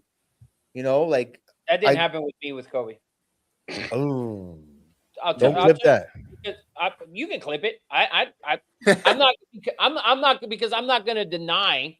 I'm not going to sit here and say, oh, well, he was this and that. No, because I watched him play. I told you that when Jacob brought that up, like a month ago. You hate watch. I hate watch Kobe more than anybody. So when people tell me, oh, he did this, no, because I watched every fucking game. So you can't tell me, oh, yeah, he hit that. He also hit that buzzer beater after missing the shot 3 times before that. Okay, he could have put the game away a minute and a half ago, and he didn't because he was missing shots, right? And I can't unsee that the guy shot 40-something% from the field. Like that's what when you hear some of these idiots, oh, well, Kobe was a better shooter. Well, field goal percentage, which is it equals missed and made shots. No, I don't really? even understand that. There's no analytics to it. That's not an opinion. That's actually stats. Those are numbers. Like if you have $100 in your pocket, you have $100. You don't have 105. You have 100. Kobe Bryant shot 44% from the field for his career. He didn't make any more shots. He shot 44%. Okay, and so for you to tell me that he was a better shooter, he was not. He was a better pure scorer than LeBron, yes. But there's plenty of guys that are better pure scorers than LeBron. Better basketball players, like actual basketball players, there's not. There's not any. LeBron could play all 5 positions. He was saved by Ray Allen. Did you watch the 5 points he scored before that? No, you didn't, because they were down 5 or 8. You didn't see that. You didn't see Kyrie saved him. Well, what about the block right before that? Like, LeBron has iconic moments in the finals and in the playoffs. Does Jordan have an iconic moment besides the push-off against Brian Russell? Or how about the shot he hit over Craig Elo? Craig fucking Elo? Nigga, please. Come on, man. Oh, he scored LeBron- 63 and Come lost on. LeBron also led in every category on both teams. on both teams in in the the playoffs, finals. In the finals. bro. Like, Eh, that's insane. We're not going to get into this We conversation. should, but we're No, not. we're not. No, we're not. We're not getting into this conversation. We're not. because But I- Eddie, the hate at this point, when the guy's 42 years old and night after night he's going out there, the team is bad defensively. LeBron doesn't help that. If LeBron was on the Thunder, a team that allows a little bit over 100 points a game, he would be a much better defender because he looked like a better defender when there's 4 other guys playing defense. You can't look like a better defender when the other 5 guys on the court aren't playing defense. Like Klay Thompson looked like a really, really good defender with Draymond Green and Andre Iguodala, who are elite defenders playing alongside of him. So it was easy for everybody to say, oh, that's the best two-way guard in the league. Yeah, because we saw him playing with 2 elite defenders on that team.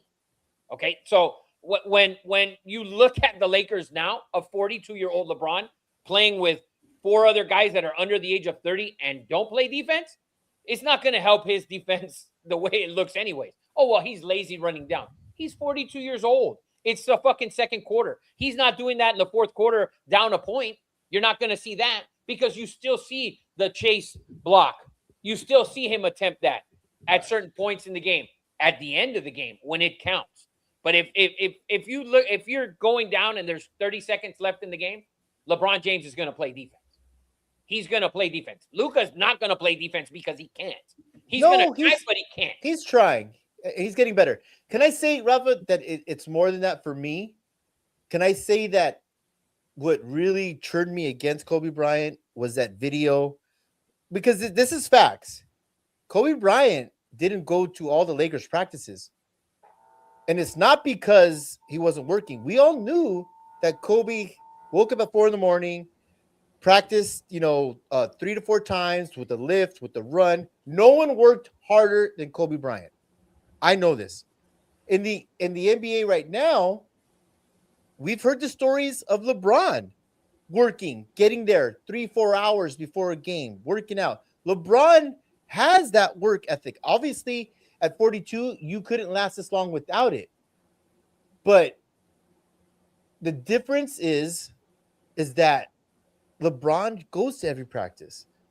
LeBron lifted all his teammates up. We've seen the video. We've seen Anthony Peeler or whatever the other point guard was. Shmush Parker said, I had the locker next to me, next to Kobe, and he never said one word to me. Because he wasn't a leader. He wasn't a leader. That's the thing. That's what turned me off, Rafa. That's what turned me off. And listen, you're going to idolize him. I get it. He was, a top 3 Laker of all time. But just because you work harder than everyone else doesn't allow you to be an asshole. And I don't think LeBron is that dude. And I pray to God Eddie Money doesn't clip this because we will have death threats. But that's what has. And Eddie Money, I'm curious because Eddie Money's favorite player is Kobe Bryant. Where do you stand on this? Do you know these things about him and you're just willing to look past it? I know all those things, but I mean, like every player has their things of like they're like being a human and like shit they do or do not do. I mean, everyone loves Shaq to see he's like some people have him as the greatest center of all time, and that dude didn't even work out during the summer. The thing is, Shaq understood that he was the most dominant player in the league. At that time, there was nobody even close. Shaq wouldn't be able to get away with that today because the game is completely different. You have to be able to get up and down. You have to be able to play out. You have to be able to defend outside. Like Shaq can say, and he can say all of these things. Oh, I would dominate down low and this and that. Well, yeah, but nobody's giving anybody in the NBA 70 fucking shots a game. Okay, so you wouldn't be able to dominate that today. That's the problem that I have with Shaq. And mind you, when Michael Jordan retired, Shaq was my favorite player. And before LeBron James, Shaq was my favorite player. The reason that I hate Kobe Bryant is when Kobe Bryant fucked the chick in Colorado, he came out and said, well, Shaq does it all the time. That's exactly what he said, which is why I don't like him. Because he's a fucking total absolute, he was an absolute fucking faggot for ratting out a guy who could have fucked whoever the fuck he wanted because he was Shaquille fucking O'Neal. Okay? So that's why I didn't like Kobe Bryant. Besides the fact that when we look at Kobe Bryant as a basketball player, as an actual basketball player. I'm not talking about a scorer because he was elite as a scorer. He never made anybody on the floor better. Okay, when Paul Gasol came to the Lakers, he was already the best center in the league. He didn't make him better. Okay, when Ron Artest came to the Lakers, he was already one of the best defenders in the league. He didn't make him better. Matthew Dellavedova got a contract from the Milwaukee fucking Bucks because of LeBron James. Okay, Richard Jefferson revitalized his career because of LeBron James. Ray Allen kept his career going because of LeBron James. Mike Miller, Kyle Korver. The list is endless because he makes players who play with him better. You can see it, and you can look up GMs that talk about it. They never wanted a player who played with LeBron James, and moron fans who don't understand anything about the NBA and they're just fanatics. Oh, the GMs say that because they didn't want anybody who played with LeBron because they weren't as good as they looked when they were on the floor with him. That is plain and simple. Okay. And it's just a fact. And you can look it up. And people want to talk about when he went to Miami and Bosh and Wade. Bosh and Wade averaged less in the playoffs than Horace Grant and Scottie Pippen. Okay. So big three, my ass. All right. Well, listen, that will get 10 million views, but we will also need to give Rafa full-time security. Yeah. I'm all right with it. You can clip it and flip it. Because Rafa, that's what started the hate for me as well. Like that's like, I used to do that with my parents. You got a fucking F on this fucking test. But everyone else got a D. But it's 1,000 times worse, right? Right. That's what started the whole Shaq, and yeah. I mean, he was a kid. We all deserve second chances, but I hear where you're coming from. Jacob, you want to I'm good. No, I'm Yeah. good. Again, I'm not with the podcast like officially. I'm just like a guy on the side. I just come and help out. General contractor. I'm a contractor. I'm not really with the podcast. I just want to make that. Any job opportunities that I have later in life, anything that comes up that I might need to get some paperwork filled out. Yeah, no, people have a dedication in Los Angeles to Kobe Bryant that is that he did no wrong. Yeah, that's the way to end the podcast. I mean, what other way could you want What a way to end it. make sure you put me in a positive. Yeah, I don't want. I have a lot of cameras around my house, just so everyone knows. Just so you know, I'm well. And a lot. Eddie Money, make sure you clip it from the part where I start to talk about Kobe. Yeah, and then go from there. And then so you get my full how good LeBron was. Oh, dude, you thought 3.6 million was a lot of views. This shit about to get. This is either gonna get a lot, or all the platforms are not gonna let anybody. You're gonna be able to see Rafa with like FBI most wanted like on the TV. There's gonna be black helicopters like coming down. Yeah, it's gonna be like the fucking Venezuelan capture with Rafa. Instead of a Nike Tech, he's in a Melbourne. Full blown extraction. Full-blown extraction. Go get Hemsworth to extract. We should go see Rafa aired out of his fucking house. Dude, Robert wants Chris Hemsworth to come grab him. My God, listen. Oh shit! That show was so much fun. That was a good show. That was so much fun. Really good show. I'm playing golf tomorrow. That's also good. Rafa, we're gonna get Rafa trained up. He's gonna win the Melbourne Cup. I'm just glad I can play. I feel like play for all of us. I feel like Floyd Mayweather's like posse guys. Like that's me with Rafa. Like 1,000%. I'm behind you, like hyping you up. Like no, it's Manny Pacquiao, and I'm his best fat friend who is like training him. Yeah, like let's fucking go. Guy? Eating lumpias and you putting a body. Dude? Yeah. Oh yeah. Fuck yeah. I'm guys, excited. Oh, dude, I'm so pumped up. Eddie Money, when are you gonna get out and play golf with us, man? I can do mornings now. All right. That's just a gotta good fucking wake start. up. What did Fred Uh, call you yesterday, Rafa? A casual ass. Yeah, call me casual. Yeah, he's casual. He's a casual sports Dude, guy. Fred and Michael Brown, they want to burn down the Melbourne headquarters with those two. They're gonna, yeah, they hate that shit. Guys, episode. Was that MB wearing a full Malvin thing the other day? Oh yeah, dude, and he He I loves gave it. him a Melbourne rain gear. He wore that shit all weekend. He was sad to take it off. He was like, "Well, I have to give this up now." Like he was like hoping he'd be like, "Hey, keep it." But Oh no, Eddie, I gotta leave this here. yeah, he wanted my dad to say, Oh, You want me dude. to take it home and wash it? Eddie's like, no, don't even wash it. Dude. You worn it 3 days in a row. Don't worry about it. I got it, fam.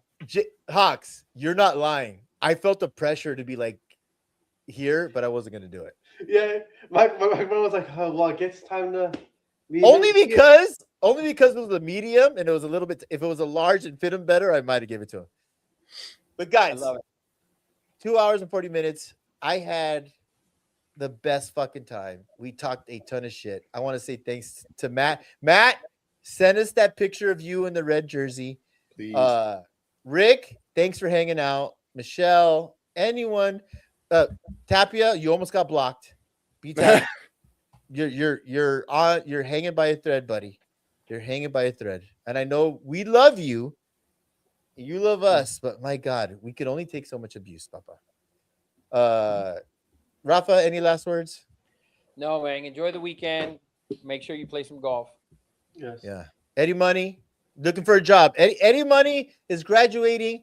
He has an engineering degree. Eddie Money, how many applications did you submit? In 2 hours yesterday, I submitted 16. Good luck. They say millennials don't want to work. Are you a millennial? What are you? I think I'm Gen Z. Whatever. This guy You're wants to getting work. fucked up. Good I luck, think Eddie you're, Money. I hope think you you're get a Gen job. X. It might be No. Gen X. I'm We're Gen X. I thought. Whichever the Anyways, gay one is, that's the one he is. yes. Nakatomi This fucker. Plaza. It was nice knowing you guys. I cannot be a part of the podcast anymore after Yeah. the way this podcast ended. So I had a good time though. I had a great time. Oh. But We'll again, see you I'm next not. Wednesday, buddy. I'm not with you guys. Just want to make We'll that see you clear. next Wednesday when your I'm microphone Gen Z, works. by the way. Oh, okay. All right, everyone. We love you. We'll see, Thanks, we'll see you next Wednesday. Stay safe, everyone. We love you. Thoughts and prayers. And we'll see you next week, man. We'll see. That was a lot of fun.